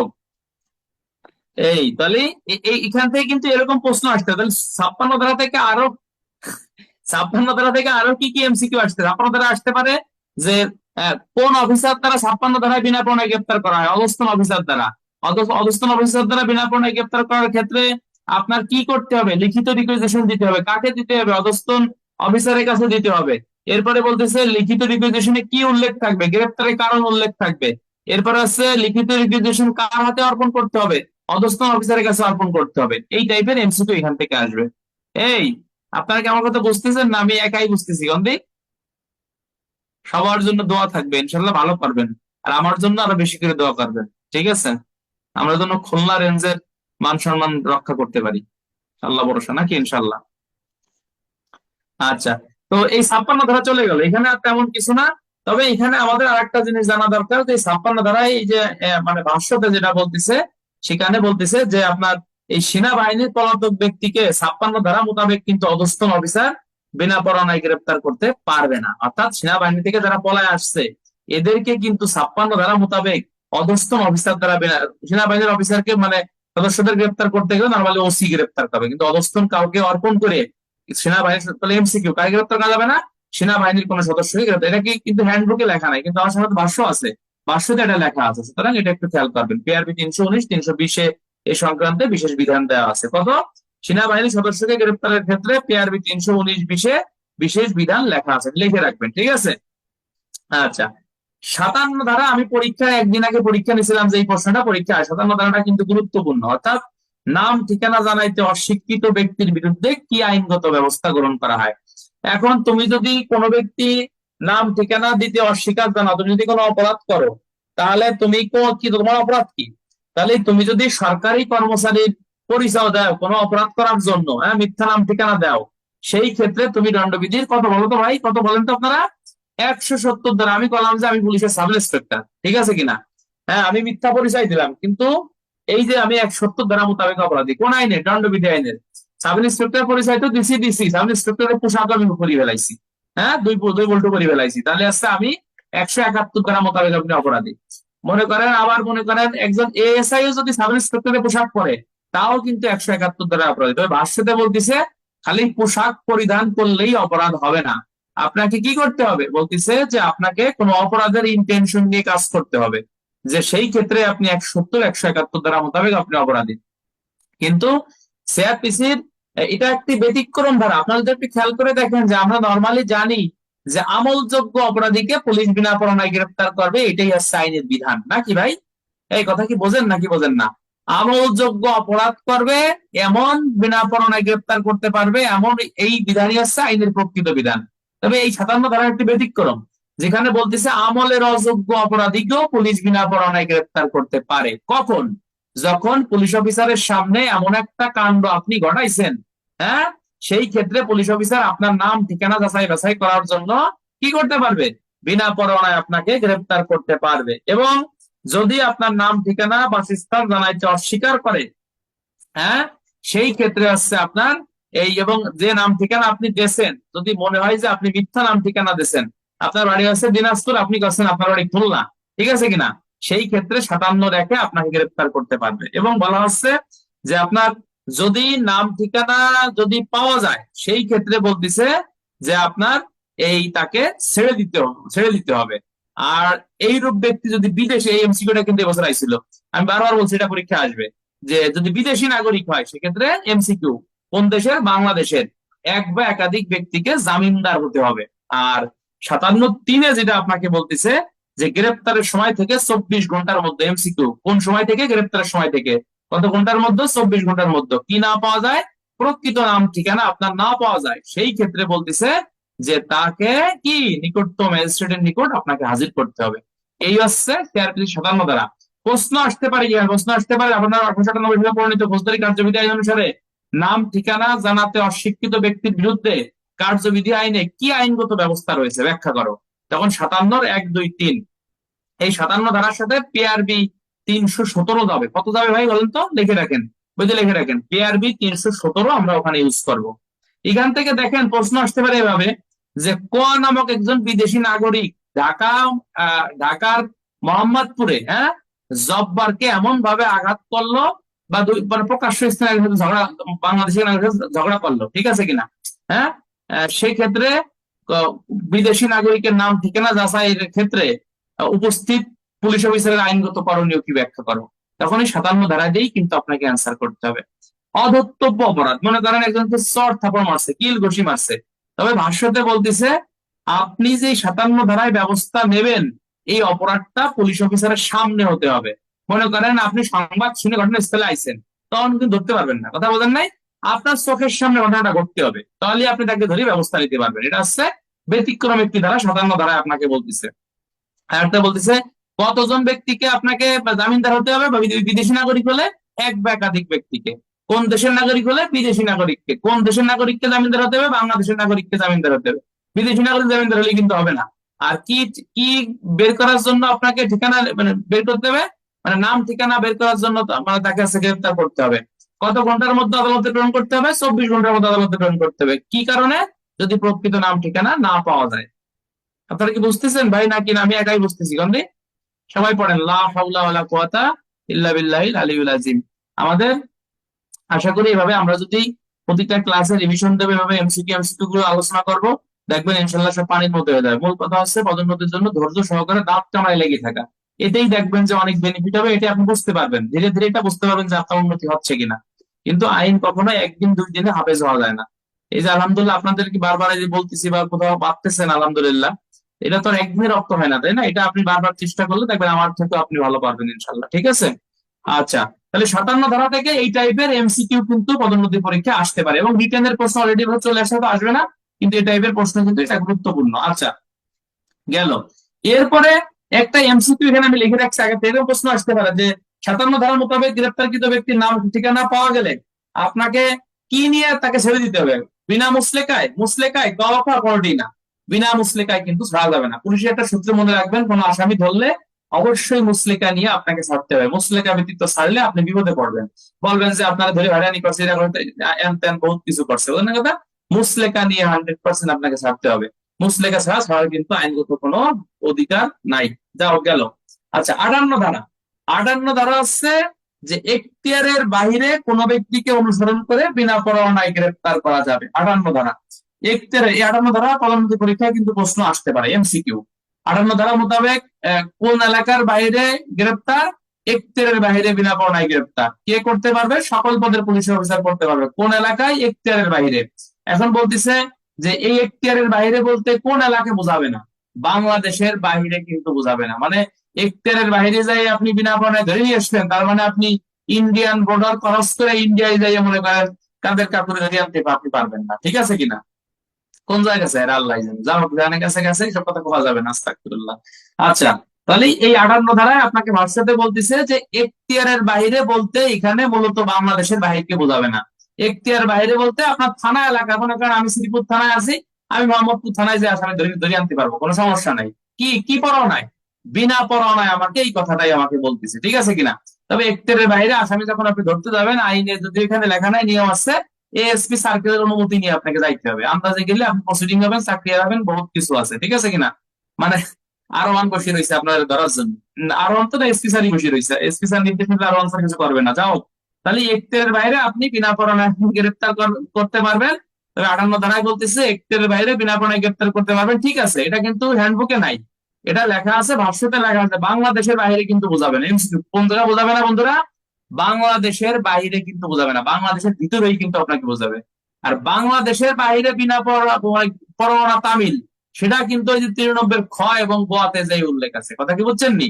ওটা হলো ওটা পরে পড়াবো, ওটা পরের বিষয় পড়ে দেয়, ওটা তো 58 এরকম এমসিকিউ আসতে পারবেন। আচ্ছা, এরপরে প্রশ্ন এখান থেকে আর একটা এমসিকিউ আসতে পারে যে 58 ধারা মোতাবেক গ্রেপ্তার কার্যকর করার জন্য কোন ভূখণ্ডে প্রবেশের অনুমতি দেওয়া হয় না? কোন ভূখণ্ডে বলেন তো? এমসিকিউ কেবল বললাম, বলেন কোন ভূখণ্ডে প্রবেশের অনুমতি দেওয়া হয় না? এটা হচ্ছে বিদেশি কোন ভূখণ্ডে প্রবেশের, জোরে বলেন এমসিকিউ, কোন ভূখণ্ডে প্রবেশের অনুমতি দেওয়া হয় না? বিদেশি কোন ভূখণ্ডে প্রবেশের অনুমতি দেওয়া হয় না। এমসিকিউ মনে রাখবেন। একটা জিনিস মনে রাখবেন, মানুষ নিজে নিজে বই পড়ার থেকে আমরা যে গেজাচ্ছি, কথা বলতেছি, এই শোনা কথা মানুষের মন থাকে বেশি, কথা বুঝছেন? ছোটবেলা দেখছেন না, দাদা দাদা দাদি নানা নানির কাছে ভূতের গল্প শুনছেন, এখনো কিন্তু মনে মনে আছে আপনার, বা আমারও মনে আছে। পড়াশোনা হচ্ছে এরকম, আপনি অন্যের মুখ থেকে শুনবেন, তখন এটা সহজেই মাথায় ঢোকে বা মন থাকে, ঠিক আছে? যাও, 59 দ্বারা, এই 59 দ্বারা অত্যন্ত গুরুত্বপূর্ণ, বেসরকারি ব্যক্তি কর্তৃক গ্রেপ্তার এবং এইরূপ ক্ষেত্রে পদ্ধতি কি? বেসরকারি ব্যক্তি, তাহলে বেসরকারি ব্যক্তি কারা? বেসরকারি ব্যক্তি হচ্ছে যারা সরকারি ব্যক্তি না বা যারা সরকারি কর্মচারী না, দ্যাট মিনস যারা আম জনতা, আম পাবলিক, এরা সিআরপিসি তে কখন বিনা পরোয়ানায় গ্রেপ্তার করতে পারে সেই কথাটা 59 ধারায় বলতে। তাহলে বেসরকারি ব্যক্তি কর্তৃক বিনা পরোয়ানায় গ্রেপ্তার কয় ধারা ভাই? 59 ধারা। কয় ধারা? 59 ধারা। কে করতে পারবে? বেসরকারি ব্যক্তি করতে পারবে। কে করতে পারবে? জনসাধারণ করতে পারবে। কয়টি ক্ষেত্রে বিনা পরোয়ানায় গ্রেপ্তার করতে পারবে ভাই? হ্যাঁ, আমার দিকে তাকান, কয়টি ক্ষেত্রে? 2টি ক্ষেত্রে। অনেকে এখানে ভুল করে যে 3টি ক্ষেত্রে, না, ভাষ্যতে স্পষ্ট করে দিয়েছে 2টি ক্ষেত্রে। অর্থাৎ এখানে বলতেছে জামিনের অযোগ্য ও আমলযোগ্য অথবা সরকার কর্তৃক ঘোষিত অপরাধী। তাহলে এখানে 3টা ভাবার কোনো কারণ নাই, মানে 2টি ক্ষেত্রে। এটা গুরুত্বপূর্ণ এমসিকিউ, পরীক্ষায় বছর আসবেন, ঠিক আছে? যাই এইগুলো দেখাবেন, আমিও দেখাবো নাকি, যে কোনো এক পার্টি দেখবেন, এটা আসবে ইনশাল্লাহ। তাহলে আমলযোগ্য এবং জামিনের অযোগ্য অথবা সরকার কর্তৃক ঘোষিত, এই 3 শ্রেণীর ব্যক্তিকে কি করতে পারবে? জনসাধারণ বিনা পরোয়ানায় গ্রেপ্তার করতে পারবে এবং গ্রেপ্তার করার পর আপনার নিকটতম থানায় হাজির করবে অথবা নিয়ে যাওয়ার আপনার ব্যবস্থা করবে। এখানে কিন্তু দেখেন একটা গুরুত্বপূর্ণ এমসিকিউ আছে, 59 ধারায় কাকে গ্রেপ্তার ক্ষমতা দিয়েছে? জনসাধারণকে দিয়েছে। কয় ধারায়? 59 ধারায়। কয় শ্রেণীর ব্যক্তিকে? 2 শ্রেণীর ব্যক্তিকে। হ্যাঁ, তাহলে 2 শ্রেণীর ব্যক্তি নিচের কোনটি? একটা হচ্ছে জামিনের অযোগ্য, একটা হচ্ছে আমলযোগ্য, মন থাকবে। এখন বলতেছে গ্রেপ্তার করার পর কার নিকট হাজির করবে? পুলিশ অফিসারের নিকট হাজির করবে অথবা নিকটতম থানায় নিয়ে যাবে। তাহলে কার নিকট সরাসরি হাজির করার ক্ষমতা 59 ধারা জনসাধারণের নাই? এমসিকিউ আসতে পারে না? কোন ম্যাজিস্ট্রেটের নিকট সরাসরি হাজির করার ক্ষমতা জনসাধারণের 59 ধারায় কিন্তু দেওয়া হয় নাই। মন থাকবে না কথা আমার? মন থাকবে না কিনা কথা দেন আমারে? মন থাকবে না ইনশাল্লাহ, ঠিক আছে কিনা? এরপরে বলতেছে যখন জনসাধারণ পুলিশের কাছে নিয়ে যাবে, পুলিশ আবার এই ব্যক্তিকে 54 ধারায় আবার বিনা পরোয়ানায় গ্রেপ্তার, 54 ধারার ক্ষমতা বলে, অর্থাৎ সে কোনো আমলযোগ্য অপরাধ করছে এইরূপ সন্দেহে পুলিশ তাকে বিনা পরোয়ানায় আবার 54 ধারায় গ্রেপ্তার করে। যারা বলতেছে 57 আপনাকে এই কথা বলতেছে। আর 57 এসে বলতেছে যে আমলের অযোগ্য অপরাধ করছে বলে বিশ্বাস করার কারণ থাকে, অথবা পুলিশ তাকে নাম ঠিকানা জিজ্ঞেস করার পর যদি সঠিক নাম ঠিকানা পাওয়া যায়, সেই ক্ষেত্রে মানে যদি মানে না পাওয়া যায়, সেই ক্ষেত্রে হচ্ছে আপনার এই ইয়া করবে, মানে 57 ধারা মোতাবেক আপনার আইনগত ব্যবস্থা গ্রহণ করবে। এবং সে কোনো অপরাধ করছে বলে যথেষ্ট বিশ্বাস কারণ না থাকে, তৎক্ষণাৎ তাকে ছেড়ে দিতে হবে। অর্থাৎ আমি যে পুলিশ 59 ধারায় জনসাধারণ পুলিশের কাছে নিয়ে আসলে, পুলিশ আবার কয় ধারায় গ্রেপ্তার করে? 54 ধারা ক্ষমতা বলে গ্রেপ্তার করে। 54 ধারায় গ্রেপ্তার করে কোন ধারায় ব্যবস্থা গ্রহণ করে? 57 ধারায় ব্যবস্থা গ্রহণ করে। অর্থাৎ নাম ঠিকানা পাইলে ছেড়ে দেবে, আর নাম ঠিকানা না পাইলে তাকে আবার আসছে মানে আদালতে আপনার 24 ঘন্টার মধ্যে আদালতে আপনার প্রেরণ করবে। এখন এখান থেকে কি কি এমসিকিউ গুলো পদোন্নতির পরীক্ষা আসতে পারে সেটা আমি একটু বলি, জাস্ট আপনারা শোনেন। প্রশ্ন আসতে পারে 59 ধারায় কাকে বিনা পরোয়ানায় গ্রেপ্তারের ক্ষমতা দিয়েছে? জনসাধারণকে দিয়েছে বা বেসরকারি ব্যক্তিকে দিয়েছে। কয় ধারায়? 59 দ্বারাই কয় শ্রেণীর ব্যক্তিকে? 2 শ্রেণীর ব্যক্তিকে। প্রশ্ন আসতে পারে কোন কোন ব্যক্তি, একটা হচ্ছে জামিনের অযোগ্য, একটা হচ্ছে আমলযোগ্য। মন থাকবে। প্রশ্ন আসতে পারে জনসাধারণ গ্রেপ্তার করার পর কার নিকট হাজির করবে? পুলিশের নিকট হাজির করবে। কার নিকট সরাসরি হাজির করতে পারে না? ম্যাজিস্ট্রেট নিকট হাজির করতে পারে না। পুলিশ আবার ওই ব্যক্তিকে কোন ধারা মোতাবেক গ্রেপ্তার করবে? 54 ধারা মোতাবেক গ্রেপ্তার করবে। গ্রেপ্তার করে কার্যবিধির কোন ধারা মোতাবেক ব্যবস্থা গ্রহণ করবে? 57 ধারা মোতাবেক ব্যবস্থা গ্রহণ করবে। মন থাকবে না ভাই? অথবা আরেকটা প্রশ্ন রিটেন এভাবে আসতে পারে, ফৌজদারি কার্যবিধি আইন অনুসারে আপনার এই 54 ধারা এই জনসাধারণ কর্তৃক আপনার গ্রেপ্তারের পদ্ধতি লেখো। তখন এই পচা শালকে কিন্তু পাও কাটে, এই ছোট ছোট প্রশ্নই কিন্তু ইদানিং পরীক্ষা আসতেছে।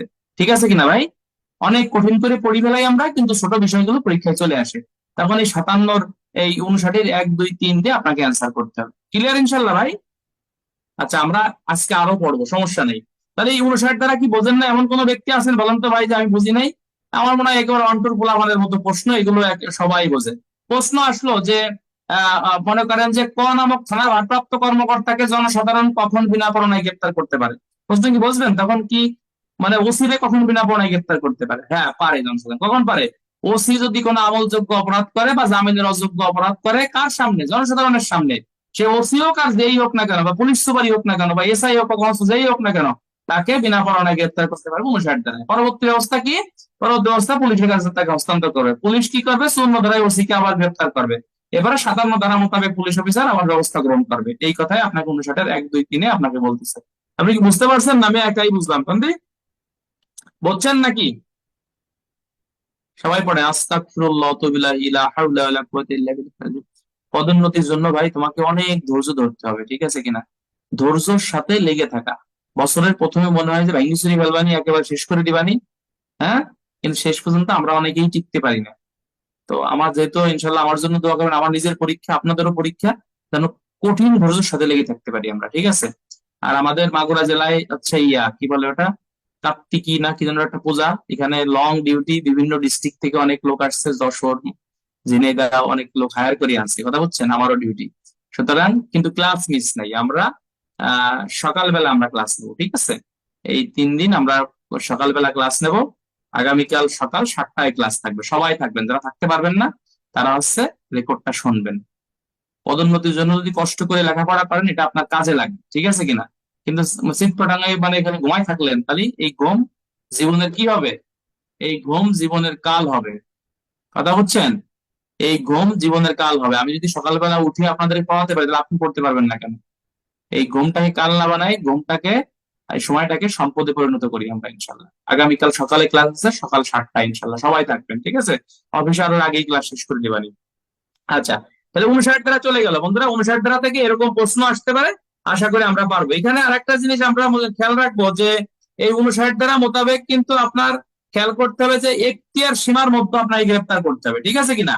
এখতিয়ার সীমার মধ্যে আপনাকে, এখতিয়ার সীমার বাইরে যাই কিন্তু গ্রেপ্তার করতে পারবেন না। মনে করেন একজন, মনে করেন যে আমার সামনে পলাশ বিশ্ব আছে, সে শ্রীপুর থানা এলাকায় লোক, কিন্তু সে শ্রীপুর থানার মনে করেন এই অপরাধ ঘটছে, মনে করেন যে আপনার ওই যে মানে কি কি আছে আজকে যে কি দলিয়াপাড়া ইউনিয়নে গেছি, ওই জায়গায় বিটির দায়িত্বে আছি আমি, যাও আর কি, আমাদের আরেক সাব ইন্সপেক্টর স্যার আছেন। তাহলে এইখানে মনে করেন একটা ঘটনা ঘটছে, তাহলে আমি এইখান থেকে আমি পাবলিক, মানে আমার থানা এলাকার পাবলিক ওই ইউনিয়নে যে গ্রেপ্তার করতে পারবো না, ওই এলাকায় গ্রেপ্তার করতে পারবো না। অর্থাৎ 59 ধারায় মূলত বলতেছে আমার চোখের সামনে করতে হবে। আমি দৌড়ে যাই আর এক এলাকায় যাই, দৌড়ি ছিঁড়ে আসামি ধরবো বা গ্রেপ্তার করবো, পুলিশে ধরা দেবো, এরকম কাজ কিন্তু করা যাবে না, কথা বুঝতে পারছেন? অর্থাৎ আপনার ইনস্ট্যান্ট সামনে অপরাধটা সংঘটিত হলে আমলযোগ্য ও জামিনের অযোগ্য এই 2 শ্রেণীর ব্যক্তিকে ধরতে পারবেন।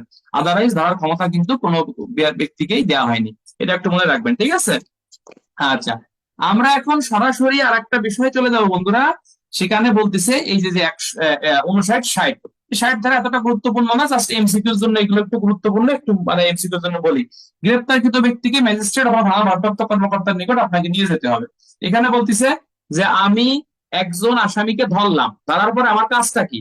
হ্যাঁ, দ্রুত হচ্ছে আমি নিকটতম ম্যাজিস্ট্রেট বা থানার ভারপ্রাপ্ত কর্মকর্তার নিকট আমাকে নিয়ে যেতে, এটা হচ্ছে আমার দায়িত্ব। আমাকে দেখা যায় নাকি? আমাকে অবশ্যই দেখা যাচ্ছে ভাই, দেখা যাচ্ছে না মানে?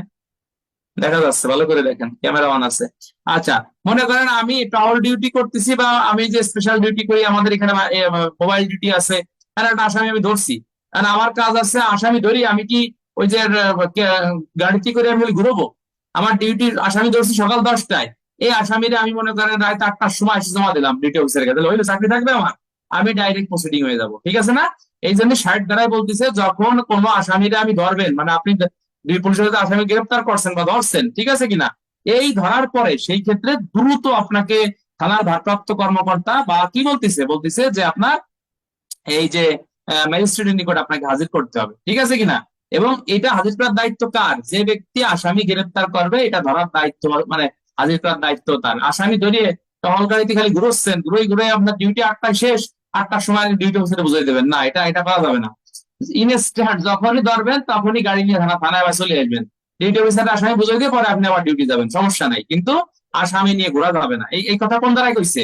কইছে আপনার এই যে 60 ধারায় আপনাকে এই কথাই বলতেছে। ক্লিয়ার ভাই? বুঝতে অসুবিধা অসুবিধা নেই কোনো? একেবারে সেখান থেকে এমসিকিউ আসতে পারে যে কোন আসামিকে গ্রেফতার করার পর দ্রুত কার নিকট হাজির করতে হবে?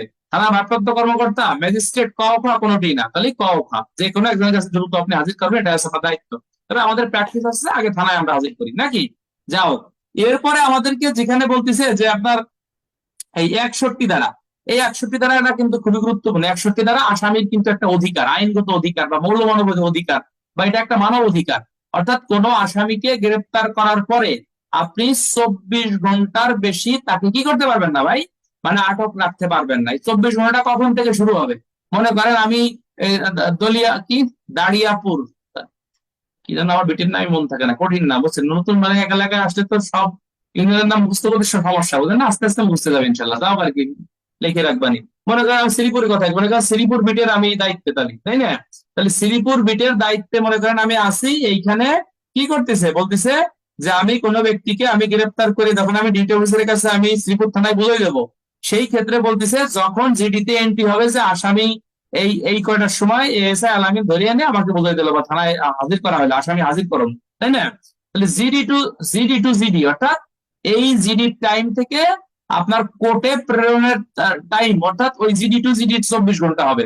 এখন মনে করেন সকাল 8টায় মনে করেন আপনার এই যে রাত 8টার সময় আসামি ধরছেন, তাহলে পরের দিন রাত 8টা পর্যন্ত হচ্ছে আপনার টাইম থাকবে যে আসামি কোর্টে প্রেরণের, ঠিক আছে কিনা? এখন পরের দিন সন্ধ্যা 7টার সময় আসামি কোর্টে প্রেরণ করলেন, কিন্তু মনে করেন রাস্তায় জলনের জ্যাম, যাতে আপনার লাগছে 5 ঘন্টা, কোনো সমস্যা নাই, ওই সময়টুকু বাদ যাবে। অর্থাৎ জি টু এই টাইমটুকু আপনাকে কভার করবে। আমি বলতে পারছি ভাই? একেবারে সহজ। তাহলে এখান থেকে প্রশ্ন আসতে পারে যে গ্রেপ্তারকৃত ব্যক্তি কত ঘন্টা বেশি আটক রাখা যাবে না? 24 ঘন্টা বেশি আটক রাখা যাবে না। কয় ধারায় বলতেছে? 61 ধারায় বলতেছে। এটা হচ্ছে আসামির কি অধিকার? মৌল মানব অধিকার বা আইনগত অধিকার। কথা কি বুঝছেন? এই যে যে আমরা বলি যে অমুক ধর্ষণ করছে বা হচ্ছে অমুক দলের লোকের বিরুদ্ধে কোনো উকিল দাঁড়াবে না, এটা কিন্তু আইনে নাই। বলা হচ্ছে একজন ব্যক্তি যতই অপরাধ হোক না কেন তার পক্ষে আইনগত সেবা সে পাবে, এটা ওই আসামির আইনগত অধিকার। তাহলে এটা জানেন তো আপনারা নাকি?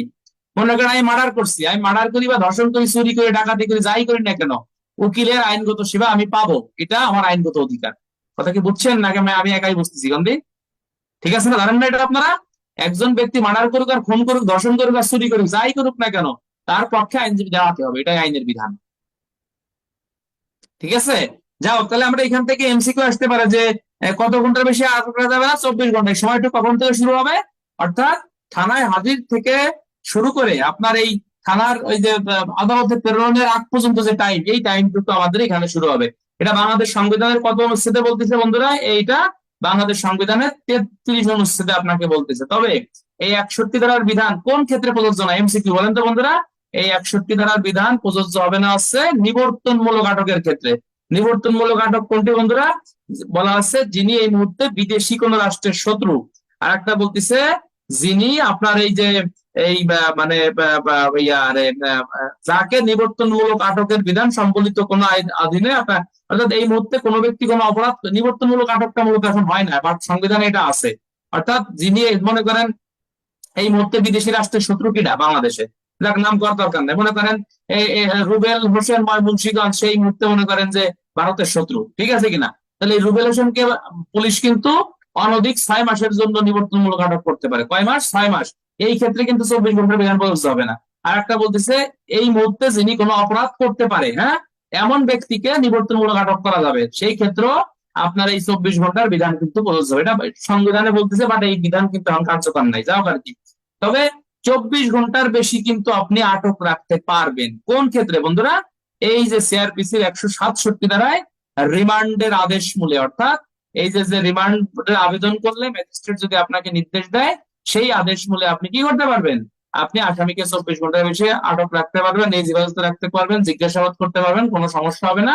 এটা করলে কোনো অপরাধ আপনার এখানে হবে না। প্রশ্ন আসতে পারে যে কোনো আসামিকে কখন 24 ঘন্টার বেশি আটক রাখা যায়, বুঝিয়ে লেখা ব্যাখ্যা করো। তখন এই 161, 167, পিআরবি 324 দিয়ে আপনাকে অ্যান্সার করতে হবে। পারবেন না বন্ধুরা? আপনি লিখবেন যে কোনো আসামিকে 24 ঘন্টার বেশি আটক রাখা বা পুলিশ হেফাজতে রাখা আইনগত কোনো বিধান নাই, তবে নিম্নলিখিত ক্ষেত্রে পুলিশ অফিসার 24 ঘন্টার বেশি আটক রাখতে পারে। ঠিক আছে কিনা? এই ক্ষেত্রে এটা কোনো অপরাধ হবে না। কখন বন্ধুরা? তখন লিখবেন যে যখন কোনো ব্যক্তির নিকট থেকে অপরাধ সম্পর্কে কোনো তথ্য পাওয়ার প্রয়োজন হয়, বা কোনো সংবাদ জানার প্রয়োজন হয়, বা মামলা সংশ্লিষ্ট তদন্তের স্বার্থ রয়েছে, সেই ক্ষেত্রে আদালতের নির্দেশে আপনার অনধিক 15 দিন পর্যন্ত পুলিশ অফিসার একজন ব্যক্তিকে কি করে, একজন আসামিকে বা অভিযুক্তকে পুলিশ হেফাজতে রেখে জিজ্ঞাসাবাদ করতে পারে। এটা আইনগত বৈধতা রয়েছে। ঠিক আছে কিনা? তারা কি দেবেন? তারা দেবেন 167, 61, পিআরবি 324 বিধি। পারবেন না ভাই? একেবারে সহজ প্রশ্ন। এখান থেকে এখান থেকে কিন্তু আরো প্রশ্ন পদোন্নতি পরীক্ষা আসে। হ্যাঁ, বিশেষ ক্ষমতা আইনের 3 ধারায় নিবর্তনমূলক আটকের কথা বলা হয়েছে, ওটা পরে পড়বে। এখন মাইনর অ্যাক্টের কথা মাথায় নেন, মাইনর অ্যাক্ট পরীক্ষার আগে পড়তে হয়। যাও, তাহলে এই 61 ধারা আশা করি বুঝে ফেলছেন, এবং এমসিকিউ আসলে এই টাইপের প্রশ্ন আসবে, এগুলো আপনারা পারবেন। তাহলে এই 61 ধারার বিধান কোন আটকের ক্ষেত্রে প্রযোজ্য না? এই রুবেল মুন্সিগঞ্জ, তুমি কাও কোন আটকের ক্ষেত্রে প্রযোজ্য না বলো? নিবর্তনমূলক আটকের ক্ষেত্রে এই বিধান প্রযোজ্য না। কথা ক্লিয়ার ভাই? এটা এমসিকিউ মনে রাখবেন আপনি। যাও, 61 পরে চলে যাবে হচ্ছে 62। 62 ধারায় বলতেছে পুলিশ গ্রেপ্তার সম্পর্কে রিপোর্ট দেবে। মনে করেন আমি শ্রীপুর থানায় আসামি ধরে নিয়েছি, তাহলে আমি কি আসামি ধরে আমি চুপচাপ বসে থাকতে হবে? আমাকে রিপোর্ট দিতে হবে। ঠিক আছে কিনা? রিপোর্ট কাকে দেবো? ঊর্ধ্বতন কর্তৃপক্ষকে আমাকে রিপোর্ট দিতে হবে। রিপোর্টের বিধান এখানে 2 প্রকার। 1 নম্বরে বলতেছে যখন জেলা এলাকায় কোনো আসামি গ্রেপ্তার করতে হবে। আমি জেলায় চাকরি করি না এখন, আগে তো মনে করেন ঢাকায় ছিলাম, তাই না? তাহলে আমি যখন জেলা এলাকায় কোনো আসামি গ্রেপ্তার করতে হবে, যে তখন বলতেছে যে আপনার এই যে জেলা ম্যাজিস্ট্রেট ও মুখ্য বিচারিক ম্যাজিস্ট্রেটকে আপনাকে বিষয়টা অবগত করতে হবে।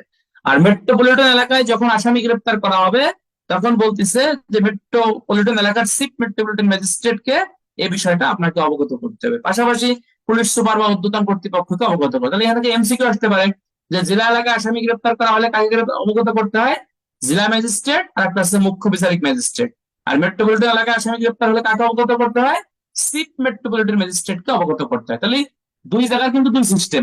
প্রশ্ন আসতে পারে যে ঢাকা মোহাম্মদপুর একটি আসামি গ্রেপ্তার করা হলে এই এই গ্রেপ্তার সংক্রান্তে নিচের কোন ম্যাজিস্ট্রেটকে অবগত করতে হবে? জেলা ম্যাজিস্ট্রেট, মুখ্য বিচারিক ম্যাজিস্ট্রেট, চিফ মেট্রোপলিটন ম্যাজিস্ট্রেট, উপরে সবগুলো? এখন ম্যাজিস্ট্রেটের কথা নাম শুনে তো উপরে সবগুলো দাঁড়াবে না বেশিরভাগ লোকই, কিন্তু না।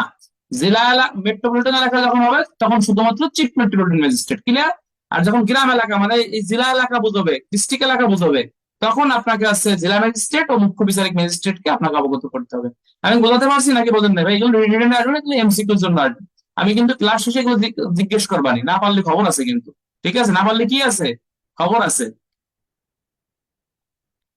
ক্লাস শেষে ক্লাসের 10 মিনিট সবাই থাকবেন, 10 মিনিট কমসে কম আমি 20-30টা এমসিকিউ জিজ্ঞাসা করবো। সুতরাং এটা আপনাকে জিজ্ঞাসা না করলেও আপনি যে শুনবেন, এটাই আপনার এমসিকিউ মুখস্থ হয়ে যাবে। এমসিকিউ কে অবহেলা করার কোনো সুযোগ নেই, কারণ হাজার হাজার স্টুডেন্ট এমসিকিউ তে ফেল করে। আচ্ছা, আমরা চলে যাবো সরাসরি এখন 63 ধারা। বন্ধুরা, 63 ধারায় কি বলতেছে? 63 ধারায় বলতেছে গ্রেপ্তারকৃত ব্যক্তির খালাস, অর্থাৎ জামিন সংক্রান্ত। জামিন শব্দের অর্থ কি? জামিন শব্দের অর্থ হচ্ছে কোন ব্যক্তিকে সাময়িকভাবে মুক্তি প্রদান করা। জামিন সাধারণত কে দেয়? আদালত দেয়। ক্ষেত্র বিশেষ পুলিশ অফিসারও কিন্তু অভিযুক্ত ব্যক্তিকে জামিন দিতে পারে। পারে না বন্ধুরা? যেমন সিআরপিসির এই যে 496-তে ওসির ক্ষমতা আছে, 497-তে কিন্তু জামিন সংক্রান্ত ওসির ক্ষমতা আছে। তারপর আছে 501, 502ও কিন্তু আসামিকে কিন্তু জামিন দেওয়া হয়, তাই না বন্ধুরা? জানেন তো নাকি? এছাড়া 124-6ও কিন্তু আসামিকে জামিন দেওয়া হয়, দেওয়া হয় না?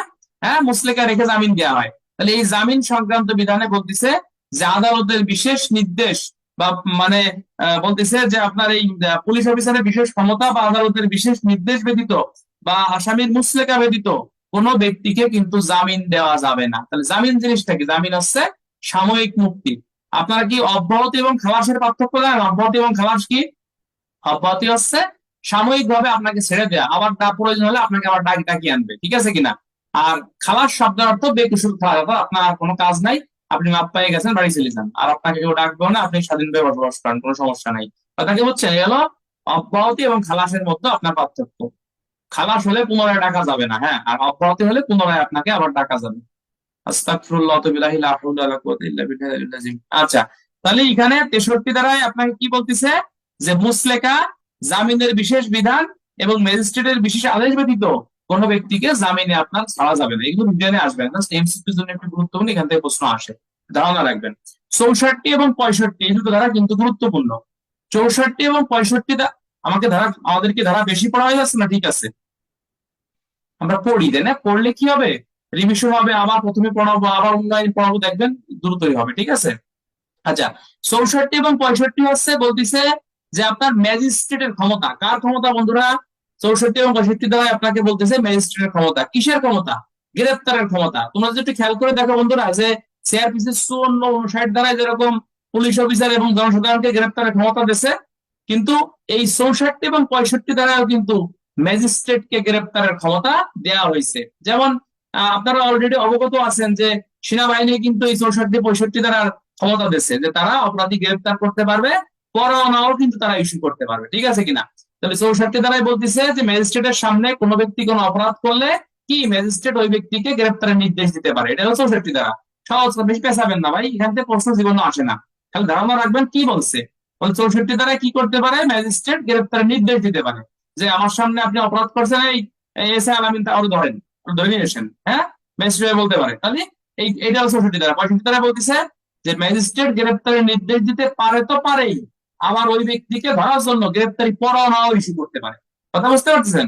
অর্থাৎ ম্যাজিস্ট্রেটের সামনে কোনো ব্যক্তি যদি কোনো অপরাধ করে, সেই ব্যক্তি গ্রেপ্তারের নির্দেশ দিতে পারবে এবং ওই ব্যক্তিকে ধরার জন্য আবার পরোয়ানা ইস্যু করবে। তাহলে 64 দ্বারাই কিন্তু পরোয়ানা ইস্যু করতে পারে না, খালি গ্রেপ্তারের নির্দেশ দিতে পারে। আর 65 দ্বারাই গ্রেপ্তারের নির্দেশও দিতে পারে, আবার গ্রেপ্তারের পরোয়ানাও ইস্যু করতে পারে। তাহলে আমরা একটু পিছনে যাই। 54 ধারা আছে পুলিশ কর্তৃক 9টি ক্ষেত্রে বিনা পরোয়ানায় গ্রেপ্তার। 55 ধারা আছে থানার ওসি কর্তৃক 3টি ক্ষেত্রে বিনা পরোয়ানায় গ্রেপ্তার। 56 ধারা আছে অধস্তন অফিসার কর্তৃক বিনা পরোয়ানায় গ্রেপ্তার। 57 ধারা আছে পুলিশের সামনে আমাদের অযোগ্য অপরাধ করলে তখন তার কার্য ব্যবস্থা কি। আর 58 ধারা আছে এখতিয়ারের বাইরে বিনা পরোয়ানায় গ্রেপ্তার কিভাবে করবেন। 59 ধারায় আপনাকে বলতেছে জনসাধারণ কর্তৃক বিনা পরোয়ানায় গ্রেপ্তার আপনি কিভাবে করবেন। 60 ধারায় বলতেছে যে গ্রেপ্তারকৃত ব্যক্তিকে আপনার কি করতে হবে, অবগত করতে হবে। তারা ধরছেন জেলা এলাকায় হলে জেলা ম্যাজিস্ট্রেট, মুখ্য বিচারিক ম্যাজিস্ট্রেট, আর যদি মেট্রোপলিটন এলাকায় চিফ মেট্রোপলিটন ম্যাজিস্ট্রেটকে আপনি অবগত করবেন। আগামীকাল ক্লাস কয়টায়, শুনছেন নাকি শোনেন নাই? হ্যাঁ, কষ্ট করেন ভাই, কষ্টের সাথে লেগে থাকলে আল্লাহ পাক, সূরাটার নাম ভুলে গেছি, ওখানে বলা আছে যে নিশ্চয় কষ্টের সাথে স্বস্তি রয়েছে, ঠিক আছে কিনা? কষ্টের পরেই স্বস্তি। এই যে এসবিতে বসে আরাম করছি, পার হয়ে খাইছি, অনেক আরামে ছিলাম, এখন একটু কষ্ট হচ্ছে। আমার বিশ্বাস যে ইনশাল্লাহ আল্লাহ পাক, আমি ইনশাল্লাহ আল্লাহর মধ্যে খারাপ লোক না, দেখবেন ইনশাল্লাহ অবশ্যই আবার ভালো কিছু হবে। কষ্টের পরেই আরামদায়ক কিছু আসে, ঠিক আছে। যাও, তাহলে আশা আশা করি ইনশাল্লাহ হবে নাকি। তাহলে এই কয় ধারা চলে গেল, 62, 63 ধারা জামিন সংক্রান্ত বিধান। আর 64 ধারায় বলতেছে ম্যাজিস্ট্রেট কর্তৃক গ্রেপ্তারের নির্দেশ। আর 65 ধারায় আপনাকে বলতেছে যে ম্যাজিস্ট্রেট কর্তৃক গ্রেপ্তারের নির্দেশ দেবে, আবার কি করতে পারবে। ওই যে আঙ্কেলটা তোমাকে দেখো, সালাম দাও, সালাম দাও, সালাম দাও, সালাম দাও। আচ্ছা, আমি সবার শেষ করে বলবো। আঙ্কেল সালাম দাও, বলো, বলো বলো যে আসসালামু আলাইকুম আঙ্কেল। হ্যাঁ, সূরা ইনশিরা, হ্যাঁ, থ্যাংক ইউ ওয়াক্কার, সূরা ইনশিরা। হ্যাঁ, সালাম দাও, সালাম দাও, সালাম দাও, বলো, বলো না। আমি কিন্তু এখন কমসে কম 30টা এমসিকিউ জিজ্ঞাসা করবো, সবাই এমসিকিউ শুনবেন। আমি জিজ্ঞাসা করবো, অন্যরা উত্তর দেবে, শুনলে আপনার এমসিকিউ বলতে হবে। সালাম দাও, সালাম দাও, সালাম দাও, জোরে বলো, আরো জোরে বলো। আসসালামু আলাইকুম আঙ্কেল, আপনারা কেমন আছেন, বলো, মাইলে সালাম দাও একটু সবাই। আচ্ছা যাও যাও, আমরা একটু পড়ি এখন, দাঁড়াও। আচ্ছা ঠিক আছে বন্ধুরা, আজকে তাহলে 65 টাকা বন্ধু থাক, সকালে আমরা 66 থেকে সামনের দিকে যাবো ইনশাল্লাহ, ঠিক আছে। আচ্ছা, তাহলে আমি এখন এমসিকিউ জিজ্ঞাসা করব, কারা জিজ্ঞাসা করবো কোন? এখন আমি ক্লাস থেকেও বের হবেন না ভাই, এমসিকিউ ক্লাসটা অত্যন্ত গুরুত্বপূর্ণ। অনেকে পারেন যে সব পারি, আমার শুনে লাভ কি, না, আপনি শোনেন, শুনলে কাজে লাগবে। আমি জিজ্ঞাসা করি, আমি জিজ্ঞাসা আমি জিজ্ঞাসা করবো হচ্ছে যে নায়ক মানিক আপনি বলেন, নায়ক মানিক আপনি বলেন। কেউ আনমিউট হবেন না, শুধু নায়ক মানিককে আনমিউটে সে উত্তর দেবে। আপনি বলেন যে ফৌজদারি কার্যবিধানের 54 ধারা মোতাবেক কয়টি ক্ষেত্রে বিনা প্রণয় গ্রেপ্তার করা যায়? কয়টি ক্ষেত্রে ভাই? 54 ধারা কয়টি ক্ষেত্রে বলেন? লাল চিহ্ন কেটে কথা বলতে হয় ভাই, আনমিউট হয়ে কথা বলতে হয়। 9টি ক্ষেত্রে আপনি বিনা প্রণয় গ্রেপ্তার করতে পারবেন। 9টি ক্ষেত্রে হচ্ছে আপনি বিনা পরোয়ানায় গ্রেপ্তার করতে পারবেন, ঠিক আছে? এরপরে এরপরে নায়ক মানিক আনমিউট হতে পারতেছেন না ভাই, বলেন। ফৌজদারি কার্যবিধি আইন অনুসারে কোন ব্যক্তির নিকট যদি মানে চোরাই মাল পাওয়া যায়, তার যুক্তিসঙ্গত অজুহাত প্রমাণ করার দায়িত্ব কার উপর বর্তায়? Police officer, police super, DIG, নাকি কোনোটিই না? সঠিক অ্যান্সার কার? হ্যাঁ বলেন। কোন দেখছেন এই যে জয়নাল পুলিশ হেডকোয়ার্টার্স, আপনি 5 মিনিট দাঁড়াইতেন, আপনি পুলিশ পুলিশ অফিসারের উপর বর্তাবে হবে কেন? আপনি একজনের সন্দেহমূলক বললেন যে চোরাই মাল আছে, এই মালের যুক্তিসঙ্গত অজুহাত প্রমাণ করার দায়িত্ব যার কাছে পাওয়া যাবে তার কাছে। যার কাছে পাওয়া যাবে তার অপশনটা এখানে নাই, তাহলে সঠিক অ্যান্সার কি হবে? তাহলে কোনোটিই না। প্রশ্ন এরকম প্যাচ মারি মারি আসবে, সুতরাং তোমাকে 4টি অপশন করে অ্যান্সার করতে হবে। এই কথা কেউ না রে ভাই, এটা তো না। আচ্ছা, এরপরে এরপরে আমি একটু প্রশ্ন মানে জিজ্ঞাসা করবো হচ্ছে, এমডি বিল্লাল হোসেন তুমি আনমিউট হও। এমডি বিল্লাল হোসেন আনমিউট হও। এমডি বিল্লাল তুমি আনমিউট হও ভাই।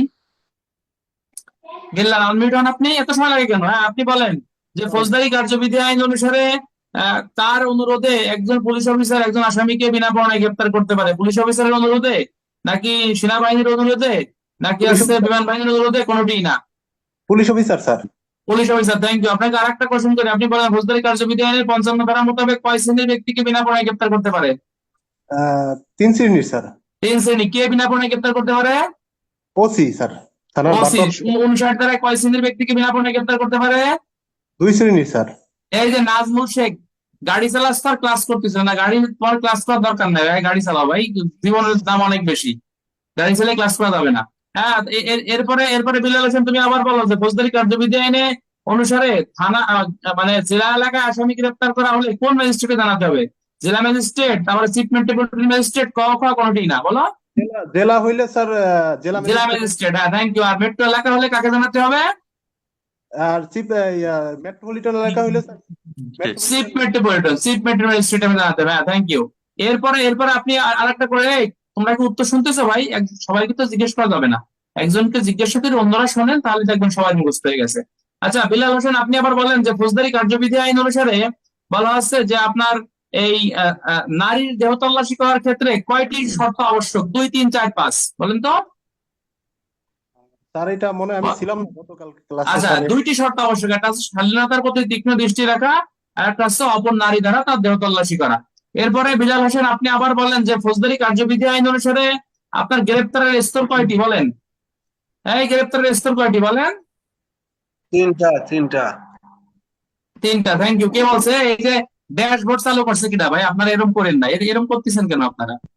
কি এমনি হলো? আমার মন মানসিকতা খারাপ, আপনারা কিন্তু ডিস্টার্ব করেন। সমস্যা কি স্যার আমার হোয়াইট এখানে? বোর্ড চালু করছে কিনা? এরকম করেন না ভাই, প্লিজ ঠিক করেন এটা। আচ্ছা এরপরে বলেন যে ফৌজদারি কার্যবিধি আইন অনুসারে আপনার ম্যাজিস্ট্রেট কোন ব্যক্তিকে গ্রেপ্তারের নির্দেশ দিতে পারে সিআরপিসির কোন ধারায়? আপনার 64 ধারা, 63 ধারা, নাকি হচ্ছে আপনার 61 ধারা? কোনোটি না, বলেন তো। স্যার 64। হ্যাঁ 64 স্যার। 64 ধারা, হ্যাঁ থ্যাংক ইউ। এরপরে বলেন যে ফৌজদারি কার্যবিধি আইন অনুসারে একজন আসামিকে কত ঘন্টার বেশি জিম্মায় পুলিশ রাখতে পারবে না? 24 ঘন্টা স্যার, 24 ঘন্টা। 24 ঘন্টা। এরপরে বলেন যে ফৌজদারি কার্যবিধি আইন অনুসারে একজন আসামিকে 24 ঘন্টার বেশি রাখা যাবে না, বাংলাদেশ সংবিধানের কত অনুচ্ছেদে এটা বলছে ভাই? 32। না না না, 5 মিনিট আগে থাকেন আপনি, আজকে রাত্রে খাওয়া নিষেধ আপনার। 30। 33 অনুচ্ছেদে বলছে, 33 অনুচ্ছেদে বলছে 24 ঘন্টার মানে এই বিধান আপনার ইয়া হবে না, মানে কি বলতেছে, এটা প্রযোজ্য হবে না। আচ্ছা এরপরে বলেন যে 24 ঘন্টার সালমাতুল বেশি বলছি। বিধান প্রযোজ্য হবে না বাংলাদেশ সংবিধানের কত ইয়া মানে নিচের কোন আটকের ক্ষেত্রে এটা প্রযোজ্য হবে না? মানে পুলিশ আটকের ক্ষেত্রে, বিমান বাহিনী আটকের ক্ষেত্রে, নিবর্তনমূলক আটকের ক্ষেত্রে, কোনোটি না। স্যার বুঝি নেই, প্রশ্নটা বুঝি নেই স্যার। নিবর্তনমূলক আটকের ক্ষেত্রে এটা প্রযোজ্য হবে না, নিবর্তনমূলক আটকের ক্ষেত্রে এটা প্রযোজ্য হবে না। আচ্ছা বলেন এরপরে বিল্লাল বাদ, এরপরে প্রশ্ন করবো কারে? কারে প্রশ্ন করলে খুশি হবেন বলেন, তারে করি। হ্যাঁ কারে প্রশ্ন করবো?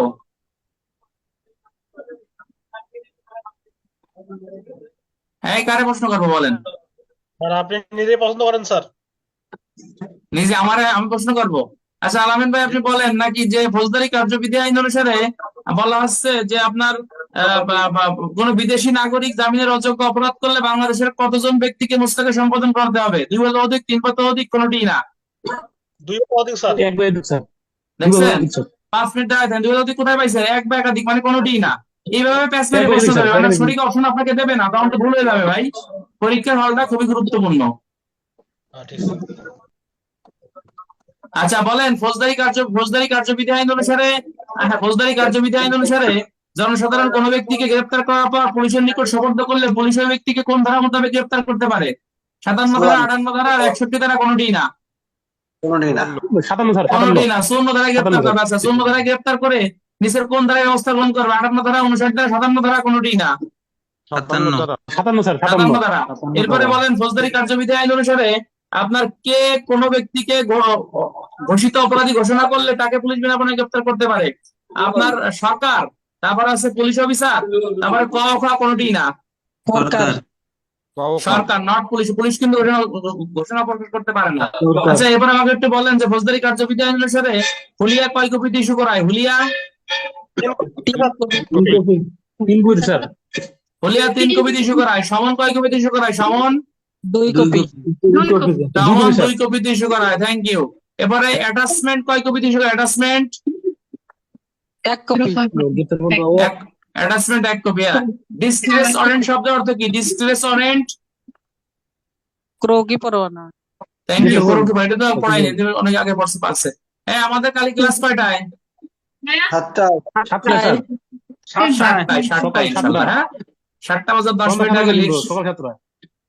7টার আগে নিলে ভালো হয়, বলে আমি আগেই উঠবো, সমস্যা নেই। কয়টায় গেলে ভালো হয় বলেন? 7টা কেন স্যার? 7টা। শোনেন, পড়াশোনার দায়িত্ব হচ্ছে আপনার। মানে আপনি যদি মাস্টার বাইটে রস বানায় ট্যাবলেট বানায় খান, কোনো কাজ হবে না যদি আপনার নিজের পড়া না থাকে। এই যে আমি 7টার সময় ক্লাস নেব, এটা কিন্তু আমার উপকারের জন্য নেব, আপনার উপকারের জন্য নেব, কিন্তু দায়িত্ব, উপস্থিত থাকার দায়িত্ব আপনার। কোনো কোনো যদি ডিউটি থেকে থাকে, ডিউটি তো থাকবেই সবার, তাই না? চাকরি করি আমরা, তাহলে আপনাকে মতো রেকর্ডটা শুনে নিতে হবে। কিন্তু এই ধৈর্যের সাথে আপনাকে লেগে থাকতে হবে। নিশ্চয়ই কষ্টের সাথে স্বস্তি রয়েছে, ঠিক আছে? কষ্ট করে লেখাপড়া করেন, দেখবেন এর ফিডব্যাক পাবেন পাবেন পাবেন। আজ পর্যন্ত র্যাঙ্কের জন্য দৌড়াইছে, র্যাঙ্ক হয়নি এমন কোনো নজির নাই। আপনার পাশের বেডে ঘুমাইছে, আপনি মোবাইল টেপসের বান্ধবীর সাথে কথা কইছেন, আর সেই লোক সূচি পড়ছে, গুনগুন করে হ্যান্ডবুকটা পড়ছে, দেখবেন সে র্যাঙ্ক নিয়ে চলে গেছে। নজির আছে না পাশের বেডের লোকের? দেখছেন না? আর যে লোক মোবাইল টেপছে সে কিন্তু এখনো মোবাইল টেপে। সুতরাং আপনাকে কষ্ট করতে হবে, ঠিক আছে? আর যে ক্লাস থাকতে পারবেন না, সে তো গ্রুপেই পরবর্তীতে 10 মিনিট পরে ক্লাস আবার দেখতে পারবেন, ঠিক আছে? আমি একটু প্রশ্ন করবো, কারে দেখি একটু প্রশ্ন করে আসছি। রাশিদুল ভাইয়ের প্রশ্ন। রাশিদুল বলেন, আপনি বলেন, রাশিদুল ভাই বলেন।